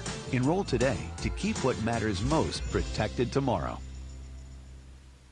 How much bandwidth will satisfy your home's hunger? The average household now has more wireless devices in use a day than ever before, including TVs, laptops, tablets, and smartphones. HD streaming and gaming can use large amounts of data and slow down speeds for other users. The more devices you use, the more bandwidth your home needs. So make sure you have enough bandwidth. Get up to 100 megs with internet from Ritter Communications. It's the speed you need to power all your devices. Call today. No matter what kind of business you own or operate, you need to keep it connected. Ritter Communications delivers the fastest business internet speeds available at a price that won't slow you down. Ritter offers reliable 24-hour service with network monitoring, along with the scalable options your business needs to grow. And we do it all on our own fiber optic network. The choice is yours, and so is the savings. Connect to something better. Call or visit ritterbusiness.com today. Satellite TV providers force you to sign a long-term contract, then saddle you with second-rate service and price increases. Ritter delivers TV service with stunning HD channels, plus bundle savings on the area's fastest internet, and a better home phone service with no long-term contracts, backed by our local customer care team. No contracts, no nonsense, just great service. Don't get stuck with a dish. Visit RitterCommunications.com to learn more. Andy Maness and Ryan Short welcome you back to J.W. Ray Stadium here in Gosnell, where the Gosnell Pirates lead the Westside Warriors at the halftime break 21-0. They've come out and put up 3 touchdowns on one of the highest scoring offenses. Have not allowed them a single point. Putting up an absolute goose egg. I mean, we talked about it previously in the halftime. Coming out in the second half, Westside's going to get the ball, but they really need more production from their offensive line and just being able to get the ball down the field. So far, they've mainly kept the ball just inside the hashes of getting the ball, spreading the field a little bit. That's going to be the recipe for success for Westside if they want to come out and make this a contest and hopefully put their name in the hat to be co-champions of their conference. Yeah, you take a look at the halftime stats. 25 total yards for the Westside Warriors in that first half, compared to 224 yards by the Gosnell Pirates. Now, Westside gives up 30 points a game on average this year, but again, they're already a little more than halfway there through 2 quarters tonight. Haven't come anywhere near their rushing yard average for the year. As they're coming into tonight's game, they're averaging 422 yards on the ground. Tonight, they've been held to 12. It's just been an unbelievable effort tonight by the Gosnell Pirate defense, not only keeping them out of the end zone for 2 quarters, but keeping them under 50 yards for 2 quarters. Yeah, if we come out, or excuse me, not we, if the Warriors come out in the second half and they end up knocking up another 300-400 yards, it's going to be a really exciting second half. Yeah, you take a look at the year that Westside had last year, one of the best years that they've had. They went 7-4, 5-2 in the conference. Their only losses were to Truman and Gosnell.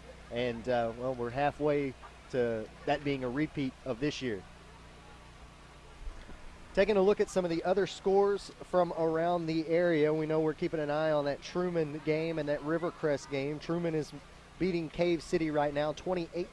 Rivercrest beating Brookland 21-7. So if both of those teams win, they'll share a piece of the conference title. Pocahontas beating Highland at the halftime break 20-6. Paragould beating Greene County Tech at halftime 28-0. Osceola over Newport 21-2 at the half. Blytheville beating Forest City 20-0 at the halftime break, and Batesville and Valley View in a 1-point game at the halftime break. The Pioneers leading the Blazers 10-9 in that one. Andy, just going back to our game right here, if the ball game was over right now, Westside would lock up the 3 spot going into playoffs. Gosnell would have the 4 seed going into playoffs, so they'll both be on the right side of the bracket as far as playoffs are concerned. If everything stands how it is now, Westside in their first matchup will be playing the 3rd seed out of the 7 section of the 4A, so that would be Nashville. Need to get score updates on them, and then Gosnell, they would go and they would be playing the I don't have that right. I think they would be playing the Mena team from Mena. I need to check scores though, because I think some things have shuffled around in that conference. There's about a minute left on the halftime clock here in Gosnell. The Pirates have made their way back out onto the field and starting their halftime stretching. Westside rather has yet to make their way back out, and they could be taking a few more minutes to talk over some things. Again, some of the things we noticed in that first half, the Gosnell Pirate defense. I mean, we showed you the stat totals. The Pirates defense has just been putting 9-10 guys in the box every time and have been getting a great push on the snap, blitzing at the right times, and they're just causing mayhem in the backfield for the Westside Warriors. They're not able to go anywhere with that rushing game that they've been leaning on all year long. Yeah, and for Westside, as we mentioned a second ago, I mean, offensively, you need to have positive plays. I don't know if that's through the air, but it all starts interior with their linemen. They need to come out and have just a whole new mentality coming out into the second half. We're going to go ahead and step aside for one last break, wrap up our Ritter Communications halftime show. When we come back, we'll have the third quarter kickoff for you. Westside will receive the opening kickoff in the third quarter. That's when we come back here on ESPN Jonesboro 92.7 and on Tubetown. Live local from Ritter Communications. You've got a lot of choices when you buy home furnishings. There are many reasons to choose Hubbard & Hope Furniture, Blytheville and Osceola. At Hubbard & Hope, you'll find a great selection of furniture, appliances, bedding, and electronics with outstanding service, 6 ways to finance your purchase, and free local delivery. Plus, you'll get a great deal every day on name brands you know and trust. Great deals, outstanding service, and free delivery. You're going to love Hubbard & Hope Furniture, Blytheville and Osceola.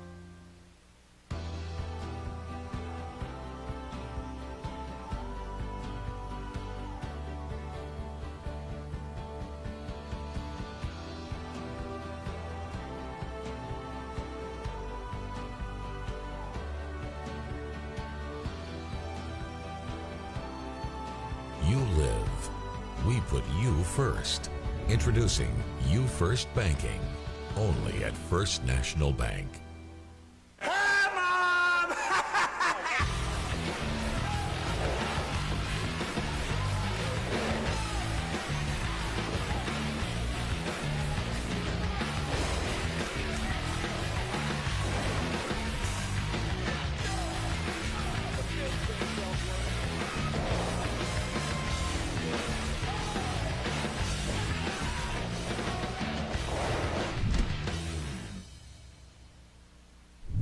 It begins with a click. And no matter where you are, you have countless choices at your fingertips. On the road, on your break, even in your own backyard. A world of entertainment is just a click away. Simply go to RitterCommunications.com/TV Everywhere to get started. Ritter Communications, connecting you to everything that matters. Introducing Ritter Home Security. Ritter takes care of protecting what's most important to you, from threats like unwelcome visitors and fire, to making your life easier by putting the control of your home at your fingertips. Use the free app to shut the garage, lock the door, turn off lights, arm the system, and more. You can even turn back the thermostat to help save money on your energy bill. Plus, get a snapshot when your kids get home. It's smart, beautiful, convenient, and ready for your busy life. Ritter Home Security. Andy Manus and Ryan Short welcome you back to J.W. Ray Stadium here in Gosnell, where the Gosnell Pirates are set to kick off the third quarter.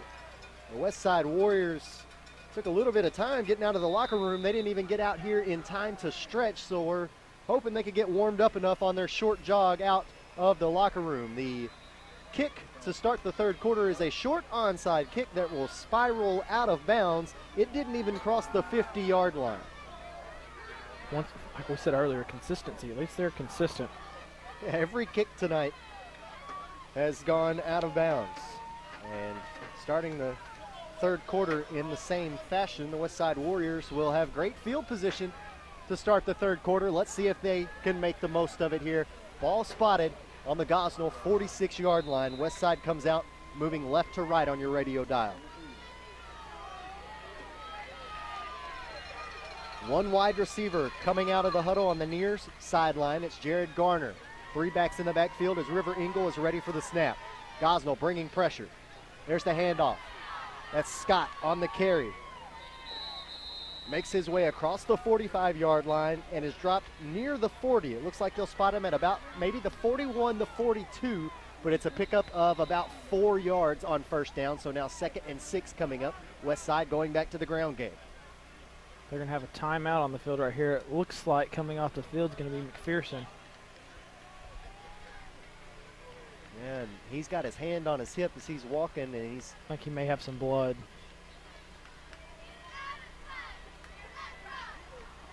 Yeah, might have had a jersey malfunction, as they say. We'll keep an eye on McPherson as they bring him down to the near sideline. Here's a run on 2nd and 6. Fowler pushing a blocker ahead of him will cross the 40-yard line and make his way down to the 36 or the 37. We'll see where they spot him. Just shy of the line to gain, so it'll be 3rd and 1 now coming up. He had to get to the 37, and it looks like, or excuse me, he had to get to the 36, and it looks like they spotted him at the 37.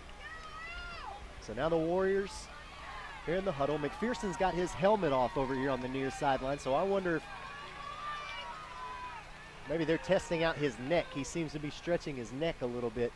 Here's Engel on a quarterback keeper, just trying to get that 1 yard, and he moves the ball inside the 35-yard line, picks up 2, and it will be a new set of downs coming up for the Warriors. If the Warriors want to stand any chance in this game, they definitely need to come out here and set the tone on this first drive. Logan McPherson, one of the leading rushers for the Warriors, out of the game. Been taken out, getting checked out by one of the trainers over here. I thought I saw him before the halftime break, maybe reaching for his shoulder blade. He kept doing this number, trying to reach to his back, trying to stretch out his shoulder, so might have just got a pinched nerve in there. Here's a man in motion on 1st and 10. Fowler takes the pitch, running to the right across the 35-yard line, makes his way down to the 30, and he'll actually get pretty close to the 25 on that carry. So a nice pickup of close to 9 yards. And it'll be 2nd and short coming up now for the Warriors. Yeah, coming here with a little jolt of energy as he's hitting the hole, and you definitely can tell that whatever was said in the locker room during in Westside's locker room, that it's definitely paying off so far. These first few plays, they're coming out and they're hitting the holes hard. Well, we didn't see a whole lot of David Fowler in the first half. We saw him for a couple of carries, and now he's the main back in the backfield. Engel under center. 2nd and 2 coming up. There's the snap. Handoff to Scott. Scott takes it right up the gut across the 25-yard line. Down on the near side hash marks close to the 20-yard line. He'll get close to the first down if he didn't get it. I believe he got the first down. He did. They're going to move the chains now. McPherson has come over to the bleachers now. I believe he's talking to his parents over here. 6th play of this drive coming up for the Warriors. Nice little drive coming out of the locker room, especially considering they didn't get time to warm up. One wide receiver lined up on the near side. Engel ready to take the snap. Play action, fires. Caught at the 15-yard line by Garner. He takes it inside the 15 down to what looks to be about the 11 or 12, but that should be enough for another new set of downs. And now more jawing going on between a couple of Warriors and some of the Pirates. Referees are able to get them separated, and they will move the chains now for a 1st and 10. Ball spotted at the 12. Great pitch and catch that time from Engel to Garner. Good awareness by Gardner. As soon as he caught that ball, he was anticipating the hit, and so he instantly tucked it and just fell forward. Warriors have come out of the locker room with their longest drive of the night. They've had the ball for about 3 minutes now, and this is the 7th play coming up. Engel takes the snap, turns and hands it off to the fullback right up the middle. He takes it down near the 5-yard line, and on the carry that time was Tyler Ray. Sophomore tailback, or fullback I should say. Nice little pickup there of, I believe that was close to maybe 4 yards, Ryan? 4 or 5 yards, and so far every play that Westside has run so far in the second half has gone for positive yardage. 2nd and 5 coming up, this time from the Gosnell 7-yard line. Ball spotted on the near side right hash mark. There's the hard count, and I believe he was able to get the Pirates to jump off sides there. If that's the case, it should be 1st and goal now, half the distance. Well, actually it won't be 1st and goal. It will be, they'll do half the distance here as it's inside the 20. So the ball should be spotted somewhere around the 4, I believe. Well, it actually doesn't look like they're going to mark any yardage off, right? I don't know what that was all about. I think they did half the distance right there because it's going to be about 2nd and 1, 2nd and 2. 2nd and 1 now from the 3. They've got it figured out. There's the snap. Again, a handoff to the fullback, Tyler Ray, and Ray's going to punch it across the goal line for a touchdown. 8-play drive, getting it in the end zone. I mean, they obviously started off in Gosnell territory, 48 yards down the field, but if you're Westside, that's exactly what you needed as you come out to start the second half. You saw Fowler coming in at the end of that and getting a little push from behind on Ray, trying to help him cross that goal line. 8:02 left to play in the 3rd quarter.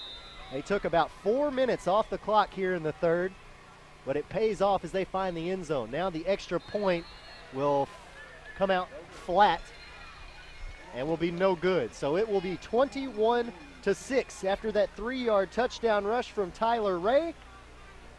Gosnell will have their chance on offense for the first time in the 3rd quarter when we come back. Technology was supposed to make our lives easier. No one told us about the plethora of glitches, viruses, hackers, hundreds of passwords to remember, and getting all our tech to sync up. Introducing Tech Home. Technology made easy for you and your devices. Tech Home makes it easy to set up, protect, and enjoy your internet-connected devices anytime, anywhere. Security, password management, backup, and premium tech support. Get back in charge of your digital life now with Tech Home. 8:02 left to play in the 3rd quarter. The Westside Warriors have finally found the scoreboard. 21-6 is the score. They trail the Gosnell Pirates, and they're ready to kick off now. The Pirates will get the football for the first time in the second half. A great 7-play, 44-yard drive that time by the Pirates, or excuse me, by the Warriors rather.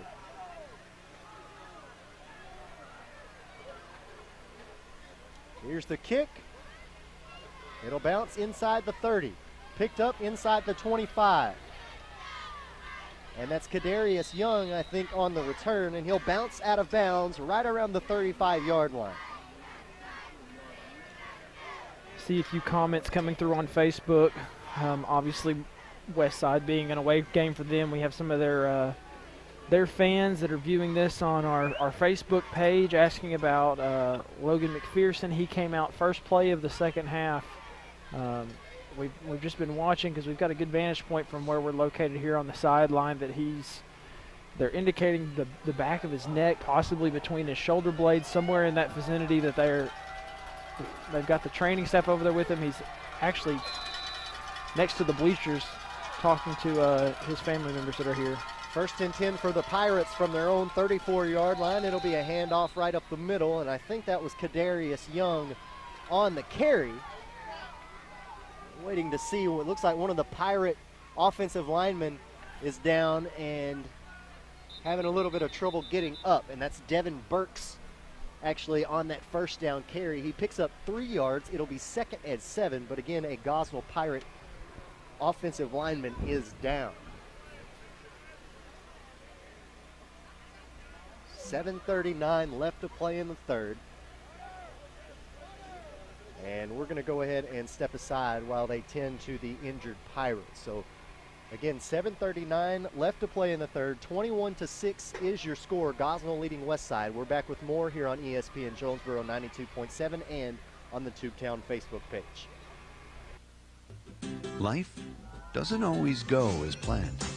So when a power surge affects your TV, or a breakfast mishap takes out your laptop, Guardware multi-device protection gives you peace of mind, knowing your devices will be repaired or replaced with just one call and without breaking the bank. Protection you can trust. Guardware from Ritter. Enroll today to keep what matters most protected tomorrow. Andy Manus and Ryan Short back here with you as the injured Pirate makes his way off the field. It's Josh Sands, the injured Gosnell player. He makes his way to the bench, and now we're ready to resume play. 7:34 and counting to play in the 3rd quarter. 21-6, Gosnell leading Westside. It is 2nd and 7, Gosnell football on their own 36. Ball is spotted on the far side hash mark. They break the huddle with one wide receiver here on the near side. Kadarius Young goes in motion from right to left, takes the handoff right up the middle. He'll cross the far side 40-yard line at the numbers, and I believe we'll get stopped short, and it will be 3rd and short. I think that 3rd and very short from where they've spotted it. I think 3rd and 1 coming up. Who was on the carry right there, Andy? That was Kadarius Young on the carry. I didn't quite see it. So 3rd and 1. Partee will break the huddle and come out as a wide receiver here on the near side. Kadarius Young is lined up on the left. Devin Burks is lined up in the backfield. But it's Brett Barbary who's going to keep it himself. He'll cross the line of scrimmage, bowl over a defender, and pick up the 1st down. I mean, that's why you have your big quarterback in there, that he can just fall forward and basically pick up the 1st down right there. Yeah, take another look at the Ritter Communications replay. There you see it, just bowled over Hunter Scott there and picked up a fresh set of downs. He resembles a quarterback that you may see at the northwest portion of the state. Kadarius Young goes in motion from left to right. He'll take the handoff right up the middle. Gets past the 45, down to the 50, down to the far side 48. So a pickup of close to 8 yards on 1st and 10 for Kadarius Young. Same recipe that they had in the 1st half, just moving the ball down the field, picking up good chunks of yardage each play. I think we had a drop in temperature too by about 10 degrees. It feels like it got a lot colder during that halftime break. 2nd and 3 coming up from now the Westside Warrior 48-yard line. There's the snap, handoff to Burks. Burks across the 45, down near the 40-yard line. He'll pick up a new set of downs and a little bit of pushing and shoving after the play. The Warriors are going to get flagged for unsportsmanlike conduct here. A little bit of a shoving match going on between the two players after the tackle, it appears. And Devin Burks was fired up at the end of that one. Yeah, he was, and that's just something that you can't. Looks like Burks is limping off the field now.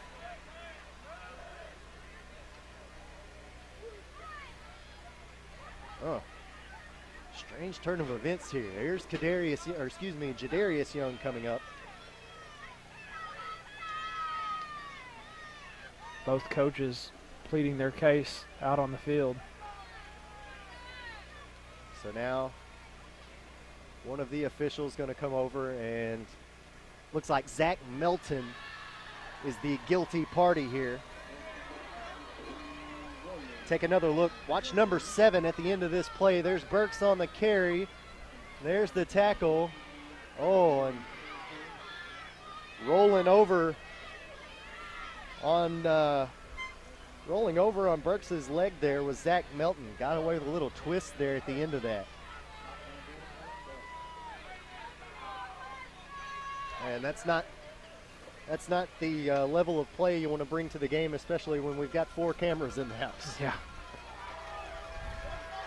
So that's just, by my count, the second penalty on Westside here tonight. That's correct. So they've done a very good job of at least playing mostly disciplined football, but got to find a way to stop this Pirate offense. See if Gosnell will test this corner that just checked into the game right now. That's going to be, I believe that's... Yeah, it's Will Yurta. Yeah, okay. Will Yurta is in the game to guard Partee now. They're going to hand it off to Young right up the middle. He comes around from the left to the right, makes his way up the gut, and he'll only pick up about 1 yard, maybe 2. And it'll be 2nd and 8 now coming up for the Pirates. Ball spotted right between the hash marks in the middle of the field. Man, and the officials keep sending players over to the sidelines. I'm not sure what's going on exactly. And they want an explanation for why they just sent off Noah Privet. Noah Privet came off the field. And the coaches for Westside are over here wanting an explanation from the ref. 2nd and 8 rather. Here's the handoff, Jadarius Young. He's running to his left. He's able to pick up a couple more yards, so it'll be 3rd and 6 coming up. Big 3rd down right here. If you're the Westside defense, you're down 2 scores right now, and getting to stop right here. Clock is moving a whole lot faster in this 3rd quarter than what we saw in the first half. Yeah, Westside held the ball for 4 minutes on their touchdown drive to start the 3rd, and now Gosnell is working on a 4-minute drive of their own. 3rd and 4 from the Westside 21. Ball spotted on the near side hash mark. Pirates break the huddle with 1 wide receiver. Kadarius Young goes in motion from left to right, and I think that one of the Pirates jumped early. He did. False start on Gosnell. That'll back him up 5 yards. I think they called a freeze play in the huddle, and they go up, and everyone was just supposed to stay put.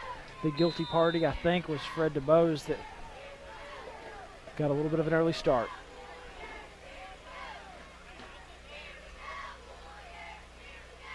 Possibly a different play coming up here as it goes from 3rd and 4 to now 3rd and 10 on the scoreboard. So a little help from a half yard there. Barbary looking to throw. Partee in the end zone, single covered. He hauls it in. Touchdown Pirates, touchdown Partee.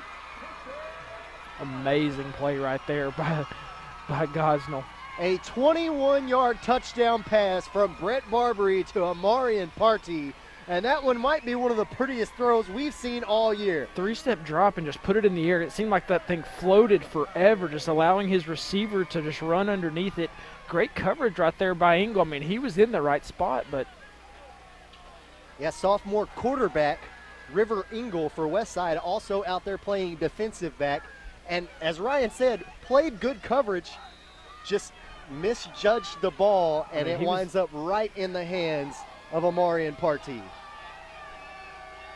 Extra point on the way, comes out flat, but still goes through. So the score now, 28-6 with 3:30 to play in the 3rd quarter after that 21-yard touchdown pass from Brett Barbary to Amarian Partee. We're back with more of the 3rd quarter here on ESPN Jonesboro 92.7 and Tubetown. How much bandwidth will satisfy your home's hunger? The average household now has more wireless devices in use a day than ever before, including TVs, laptops, tablets, and smartphones. HD streaming and gaming can use large amounts of data and slow down speeds for other users. The more devices you use, the more bandwidth your home needs. So make sure you have enough bandwidth. Get up to 100 megs with internet from Ritter Communications. It's the speed you need to power all your devices. Call today. Andy Maness and Ryan Short welcome you back to Gosnell, where the Pirates have just tacked on another touchdown and extra point. They now lead the Westside Warriors 28-6.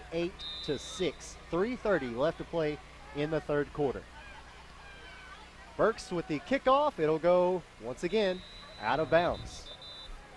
Every kickoff tonight for the Pirates has traveled out of bounds.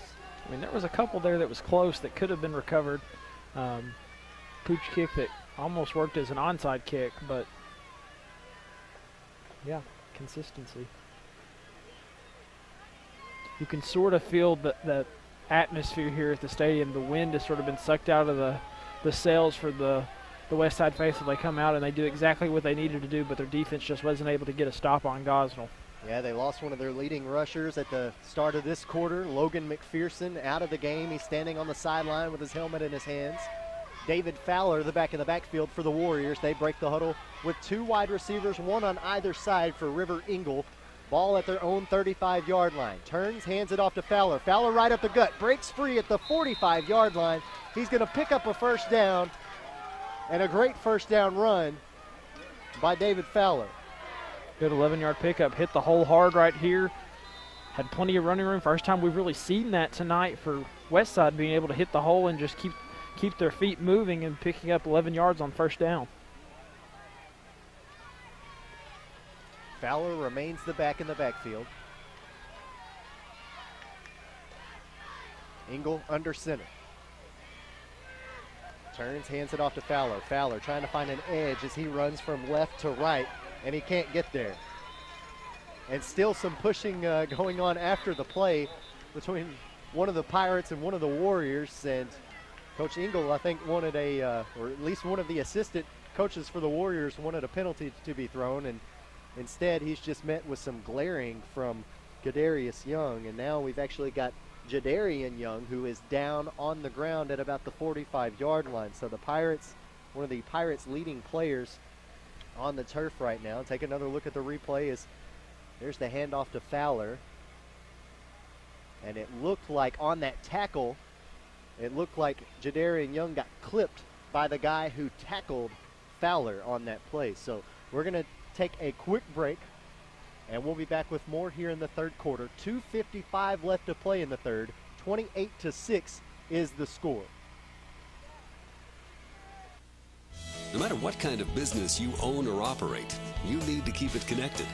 Ritter Communications delivers the fastest business internet speeds available at a price that won't slow you down. Ritter offers reliable 24-hour service with network monitoring, along with the scalable options your business needs to grow. And we do it all on our own fiber optic network. The choice is yours, and so is the savings. Connect to something better. Call or visit ritterbusiness.com today. Andy Maness and Ryan Short back here with you in Gosnell. Jadarian Young has made his way to the sideline. They're going to work with him for a minute. Under 2:50 left to play in the third quarter. It is Westside football. 2nd and 10 from their own 49-yard line. Ball spotted on the near side hash mark. They break the huddle with one wide receiver. Fowler in the backfield. Engel under center. Takes the snap, pitches it to Fowler, running to his right. Crosses the 50, runs into a pile of blue jerseys, and he is going to be stopped at about the 47. The Pirates are out here laying lumber tonight. And it's this cold weather, I can't imagine any of those licks feel good. No, I can't imagine it at all. And, I mean, we've noticed the pace of play has slowed down a little bit here in the second half, but the intensity has not at all. Whenever the ball is snapped, both these teams are firing off, and some big licks are being laid.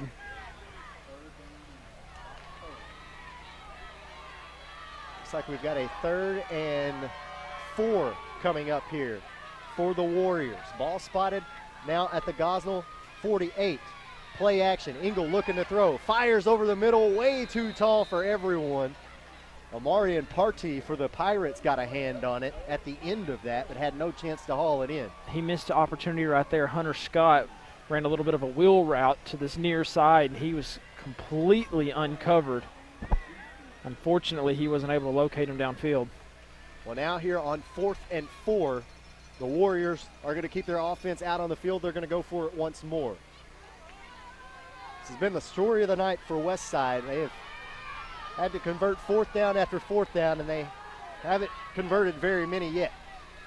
4th and 4 from the Gosnell 47. They fake the pitch, hand it off to Scott. Scott runs it up the middle, and he's hit immediately. Play goes nowhere. Scott is down on the ground. Check that. That's one of the offensive linemen who is rolling around right now. Try to get you a name there. That's Hunter Pagan, who is a little bit slow to get up. And take another look at the replay. We'll see if we can see 72 anywhere in there. I think he kind of got wrapped up after the tackle. It looked like it went right around his lower half. Yeah, he's a little bit slow to get up. He's on his feet now. They're helping him off the field, so we'll just keep it right here. 1:42 left to play here in the third quarter. It's 28-6, and now it's a turnover on downs. Westside will give the football back to the Gosnell Pirates. And all that momentum that they seem to have had when they came out of the locker room seems to be slowly dissipating, especially after that big touchdown from Gosnell on their last drive. Pirates will get it back on their own 47. We'll see what they draw up.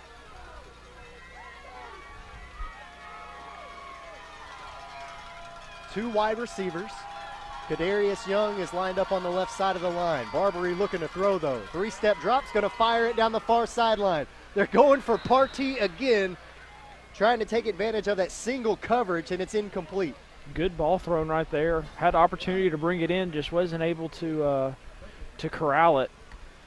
Something interesting to note, Andy, in the first quarter, we had 6 different possessions, 3 for each team so far.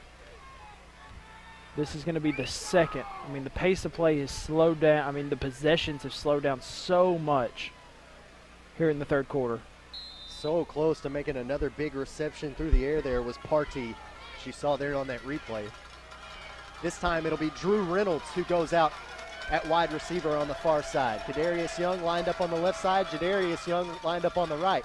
They'll hand it to Kadarius, running left to right. He crosses the 50, shrugging off defenders with every step. He makes his way down to the 45-yard line of Westside.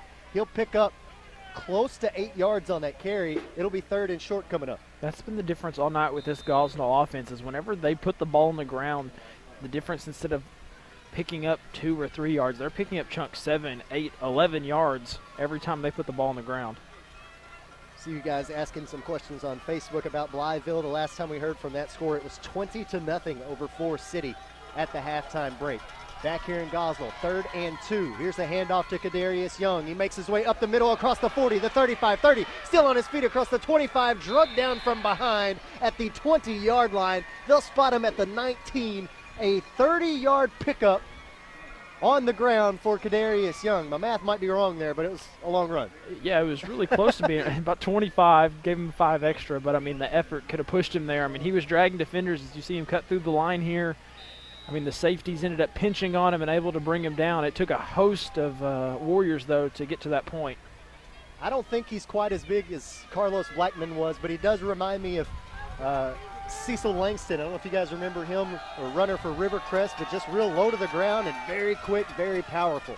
Again, Young on the handoff will cut back up the middle, makes his way down to the 15-yard line, and he'll pick up another 4 on the ground. So 2nd and 6 now coming up. We're under 20 seconds left to play in the quarter, so Gosnell doesn't even have to run another play if they don't want to. Doesn't look like they're going to either.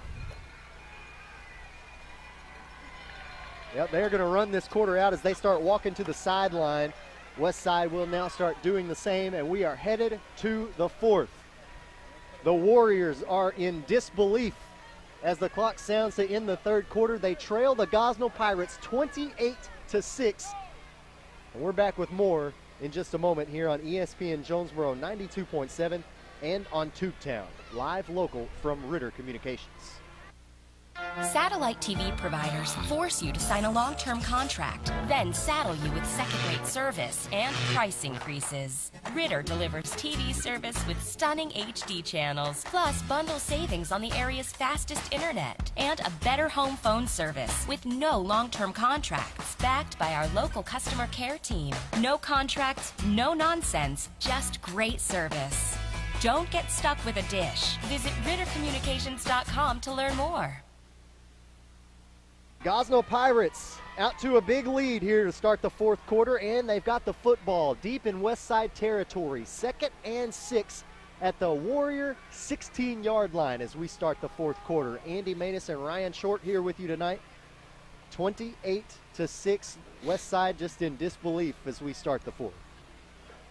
It's a game that we came in with so much anticipation, so many different scenarios that could play out, but one thing that we had to have happen was Westside needed to come in here and take care of business, and so far they just haven't been able to. The run game has been stifled tonight by this Pirate defense.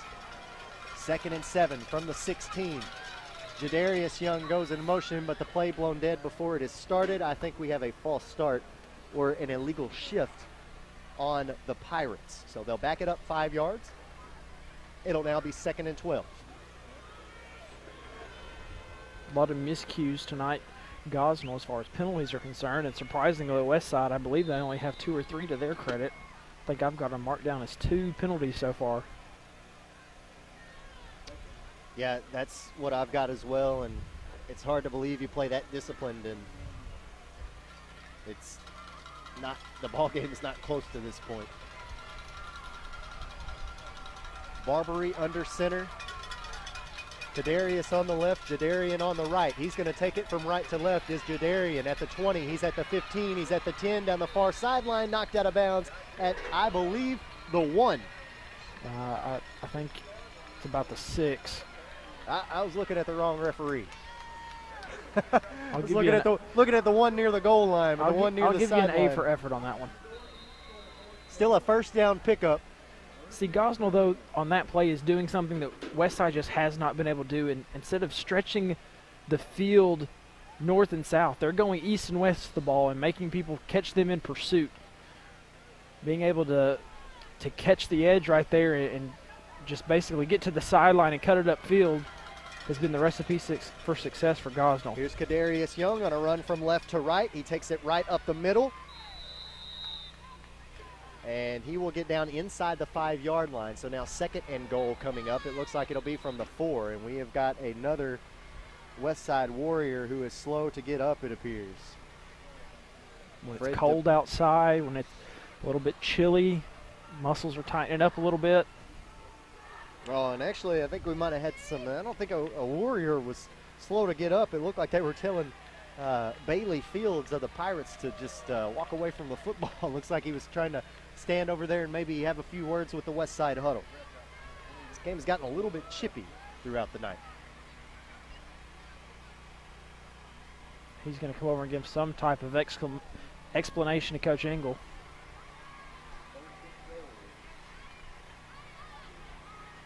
Coach Engel with a long stare of Austin Rhodes as he made his way off the field. He eyeballed him every step of the way. He still hasn't taken his eyes off of him. He's giving Rhodes an earful right now. 1st and goal from the 2. There's a handoff to Kadarius Young, stretching out. He's going to be stopped short. Well, one referee signaled touchdown. The referee on the left side signaled touchdown. The referee on the right has got his hand up and calling for 2nd down. The referee that was the furthest from the ball called touchdown. Actually, I believe it'll be 3rd down coming up. We've got to get our scoreboard operator and our chain gang on the same page here. So it'll be 3rd and goal coming up from the 1 now after the Pirates failed to get into the end zone on that try. Great stop by the Warriors defense. Here's Barbary on the keeper, and still no whistle. There's the whistle, and I think they stopped him. I think they stopped his forward progress. I don't think they're going to give him the touchdown. 4th down play coming up right here at the goal line. See right here, snap, quarterback sneak, and they just met him right there at the goal line and held him up long enough for them to blow the play dead. So now they'll have to replay the down. 4th and goal from the 1. What kind of stand would this be for the Westside Warriors? Now we see Logan McPherson. He's making his way, it looks like, possibly to the locker room. He's going to call it a night. Yeah, he's been having constant communication with people here on the sideline and the trainer, and He's definitely agitated something. Here we go, 4th and 1. Barbary turns around, hands it off to Young. Young flies over the pile. He'll score with 9:55 left to play in the ball game. It's another 6 points for the Gosnell Pirates. You usually don't see that type of effort here on in high school, especially a play where the running back just elevates over the line of scrimmage and jumps in, but Gosnell all but knows that was the last nail in the coffin to wrap this one up. Darius Young, believe it or not, that's just his first touchdown of the night, as much as we've seen him tote the rock.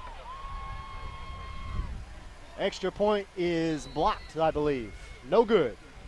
So the score, with 9:55 to play in the fourth quarter, 34-6. Gosnell leading Westside. It's a 1-yard touchdown rush from Kadarius Young to add on to the lead for the Pirates. We're back with more here on 92.7 Jonesboro and Tubetown, live local from Ritter Communications. You've got a lot of choices when you buy home furnishings. There are many reasons to choose Hubbard & Hope Furniture, Blytheville and Osceola. At Hubbard & Hope, you'll find a great selection of furniture, appliances, bedding, and electronics with outstanding service, 6 ways to finance your purchase, and free local delivery. Plus, you'll get a great deal every day on name brands you know and trust. Great deals, outstanding service, and free delivery. You're going to love Hubbard & Hope Furniture, Blytheville and Osceola. Andy Maness and Ryan Short welcome you back to Gosnell, where the Pirates have just added on another touchdown. A 1-yard touchdown rush from Kadarius Young. 9:55 left to play in the fourth quarter. It's an onside kick. Westside can't fall on top of it. Did Gosnell get it back? The Pirates fell on top of the onside kick, and when it rains, it pours for the Westside Warriors. Unbelievable. Just starting to unravel right now for Westside, Andy. I mean, you have one of your big playmakers go out with an injury, and then you come out and it's just a squib kick on the far side. One of the few that haven't gone out of bounds, if the only one that hasn't gone out of bounds, and just not able to fall back on top of it. And Jared Garner, that's got to hurt for him because he had the ball. He hit the ball with his hands. It went right between his knees, and he just couldn't fall on top of it. So the Knuckler gives it back to the Pirates with 9:50 to play in the ball game, and they can pretty much just put the icing on the cake here. Partee comes out wide, lined up on the near side. Jadarian Young takes the handoff from right to left. He'll cut up the middle and get stopped at about the 36-yard line, maybe the 37. A pickup of 3 on the carry, so 2nd and 7 coming up next. That is just unbelievable. If you're a Warriors fan, you're in disbelief right now.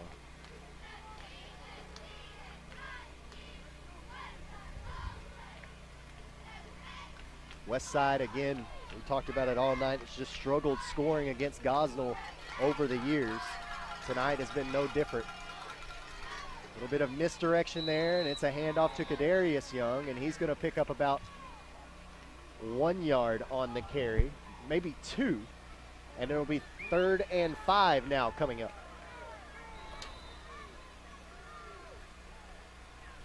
If Gosnell gets another score right here, that would put them at 40-6, and pending the extra point, we may see the mercy rule come into effect for the last few minutes of this game. And I think that's without a doubt something that no one expected to see happen tonight. 3rd and 5. There's the handoff to Jadarian Young running to the left. He's across the 35. But I don't think he picked up the first. No, and he ran out of bounds, so that's going to stop the clock. Got close to the first down marker, but no dice. It'll be 4th and short now. As Ryan mentioned, the clock stopped at 8:29 to play in the fourth quarter. We'll see what they do here on 4th and short. Both teams still have all 3 of their timeouts. Although at this point, I think everybody's just ready to go. Gosnell outscored Westside, as you see on your screen there, 543 to 159 since back in 2005. That's as far back as we could go on Max Preps to get you these scores. But you see they've just added on to that here tonight, only allowing the Westside Warriors 6 points so far through this ball game. And on 4th down, they'll convert with a run to the right side and pick up a fresh set of downs. The clock continues to run with 8:15 to play here in the 4th quarter.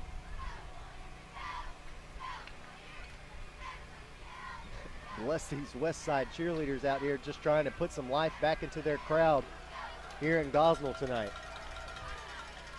There's a handoff right up the gut to the fullback on 1st and 10, and he is tripped up and stopped for a very short gain. And I think that was Austin Middleton on the carry that time. Yeah, here at the end of the game, we're starting to see some new faces in the ball game right now. Both Gosnell and Westside shuffling out some personnel. I mean, this game had a lot riding on it, but I mean, you still have to play for next week. Both these teams are making it to the playoffs, and they're going to have games coming up next week that you need your guys healthy so you can go out and play to the best of your ability. 2nd and 10 now coming up. There's a new tailback into the game for the Pirates. He'll take the handoff, still on his feet as he crosses the 25-yard line, and it looks like his helmet ran right into the shin of one of his offensive linemen. So hopefully he's going to get up and limp away, but hopefully he'll be all right. On the carry there was Waylon Kuykendall. Watch on the replay here. This did not feel good. I don't know if anyone's ever caught something to the shin, but oof. Gosh, right imagine there at the end of that. Currently, I'm going to try to set this up for you. I'm going to say it's, 45 degrees right now. The wind's picked up about 10 miles an hour. You can faintly see your breath. Taking one straight to the shin. It's no bueno. 3rd and 5. There's the handoff. Jadarian Young right up the middle, and I don't think he got the first down, but once again, he will be very close, and it'll be 4th and short coming up. About 4th and 2, I think. It's kind of hard to tell from our vantage point. Yeah, they'll mark it at 4th and 3. The ball spotted on the Westside 21-yard line. We're nearing the 6-minute mark. 10 seconds left on the play clock. They'll let it tick down quite a ways before they snap it. They're going to throw. Barbary tossing it over the middle. Jadarian Young wide open on a stream route to the end zone. Will tack on 6 more points for the Pirates. Oh my goodness. Both passes that have been thrown this half have been for 21 yards, and that one for a score. Well, everybody stayed at home looking for the run up the middle, and Jadarian Young just snuck right by everybody on a streak route from the backfield. You know that Gosnell and Coach Barbary's had that in their back pocket all game, just waiting if they needed to use it, and that was the moment that they thought they needed to execute that play. Extra point is up, and it's good. 41-6 is now the score. The Pirates leading the Westside Warriors. 5:56 left to play here in the 4th quarter, and it's a 21-yard touchdown pass from Brett Barbary to Jadarian Young to extend the lead for Gosnell here on ESPN Jonesboro 92.7 and on Tubetown.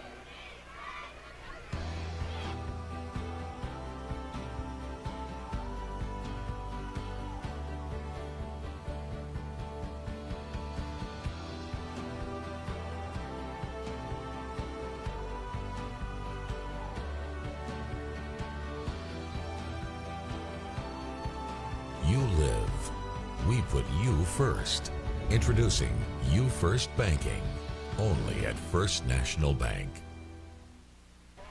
Andy Maness and Ryan Short back here with you in Gosnell. Another short kick after the touchdown by the Pirates will go out of bounds. That one almost ended up in the first row of the bleachers over there on the Gosnell sideline. He got quite a bit of leg underneath that one. So now the Warriors come back out with 5:56 left to play, and at this point they've just got to try to get some momentum working for their playoff game next week. They cannot let tonight's defeat spill over into next week, especially for a school that's still searching for their first playoff win. Yeah, and they've had success all season. You can't let this one win at the end of the year just define your whole season. Obviously they're kind of plagued with injuries right now, but you got to move from this one. First and 10 from their own 40. There's the handoff to Fowler. Fowler running it right up the gut across the 45-yard line. Keeping his feet moving, he's down to the 50, and he might have picked up a new set of downs. They're going to have him right at, I think they're going to end up giving him about 9 yards, and the bodies are just slowly unpiling there. And now that Gosnell has officially increased the lead to 35, turbo clock is in effect, the mercy rule. So unless there is a score or a timeout, there will not be another stoppage in play.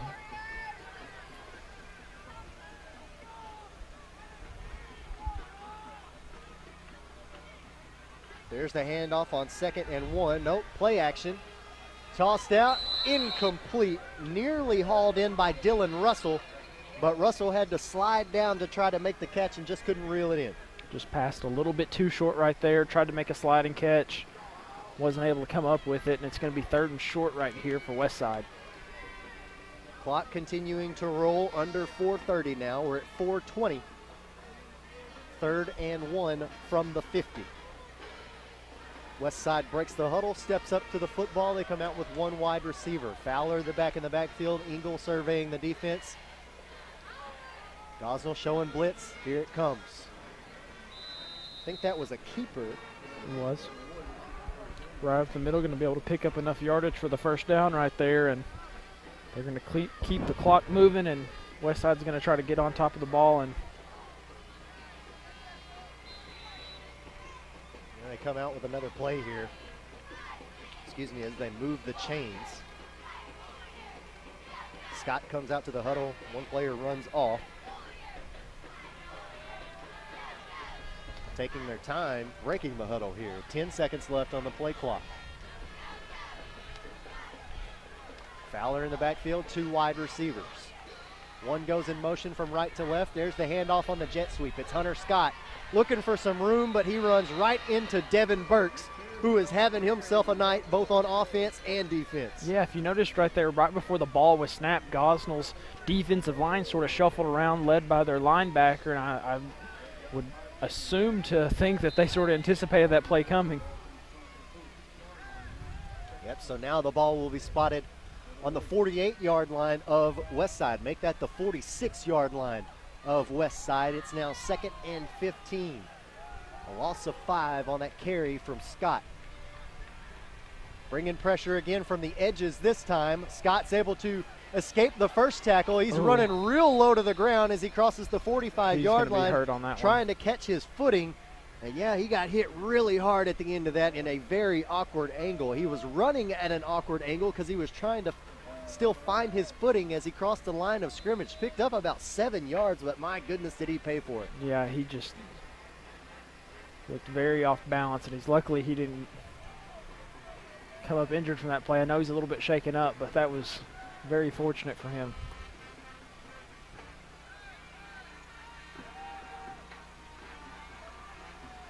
Three backs in the backfield for Engel.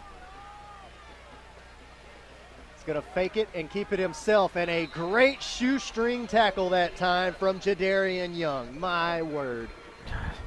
I mean how many times have we called out just those 5 names tonight? The 2 Youngs, Burks, Barbary, and Partee. Both on offense and defense. We've said their names quite a few times. Simply keeping the ball on the ground right there, and right now Gosnell shuffling some personnel on and off the field, but keeping some of their core guys on there to put a bow on this thing.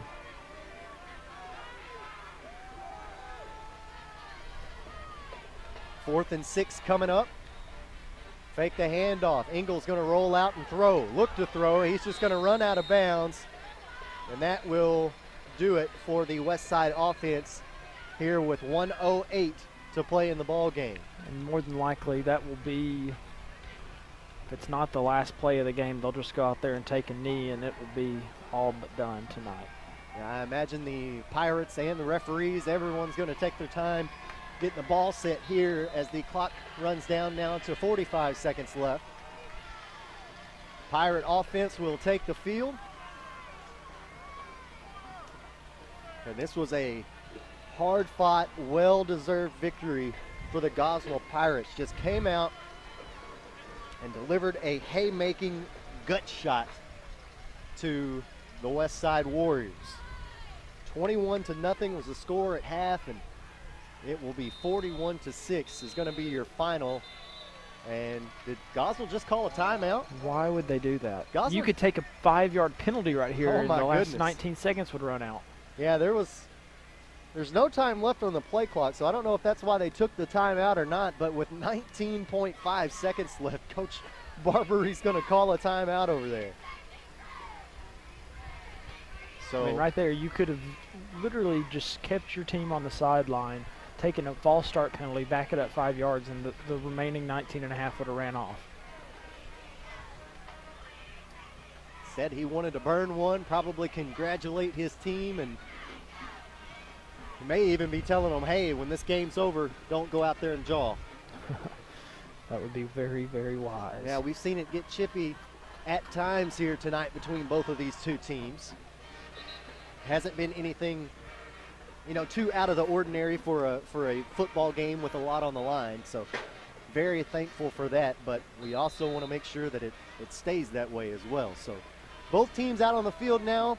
The Pirates come out what looks to be in victory formation. There's the snap. No, they're going to hand it off here with 19 seconds left. Wow, Jake Higgins taking the handoff here. And is that going to run the clock down? It will. Not going to run another play. No more timeouts.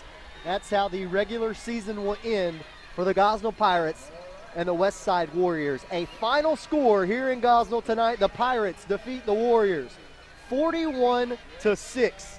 It's the Rivercrest Colts and the Truman Wildcats who will end up sharing the conference title in the 3-4A. Westside will once again miss out on a piece of that and still have to hope that they can get that first playoff victory under their belt next week. They're going to have it next week, that's for sure.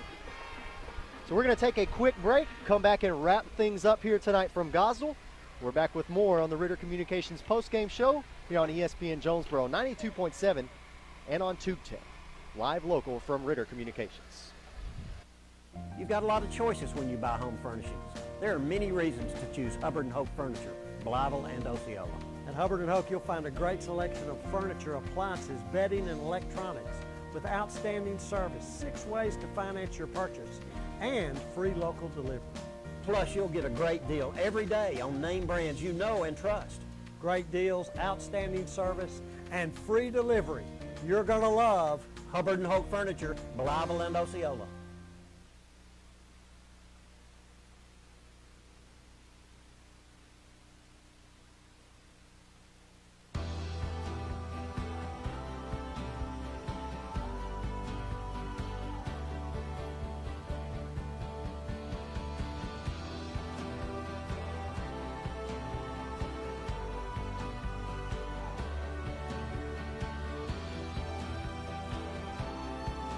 You live. We put you first. Introducing You First Banking, only at First National Bank.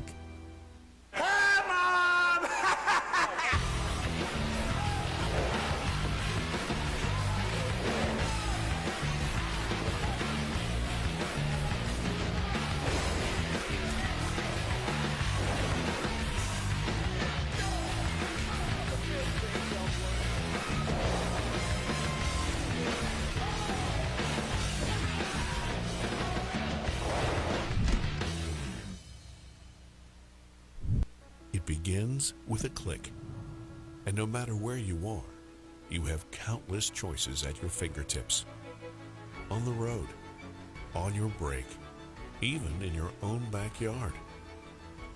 A world of entertainment is just a click away.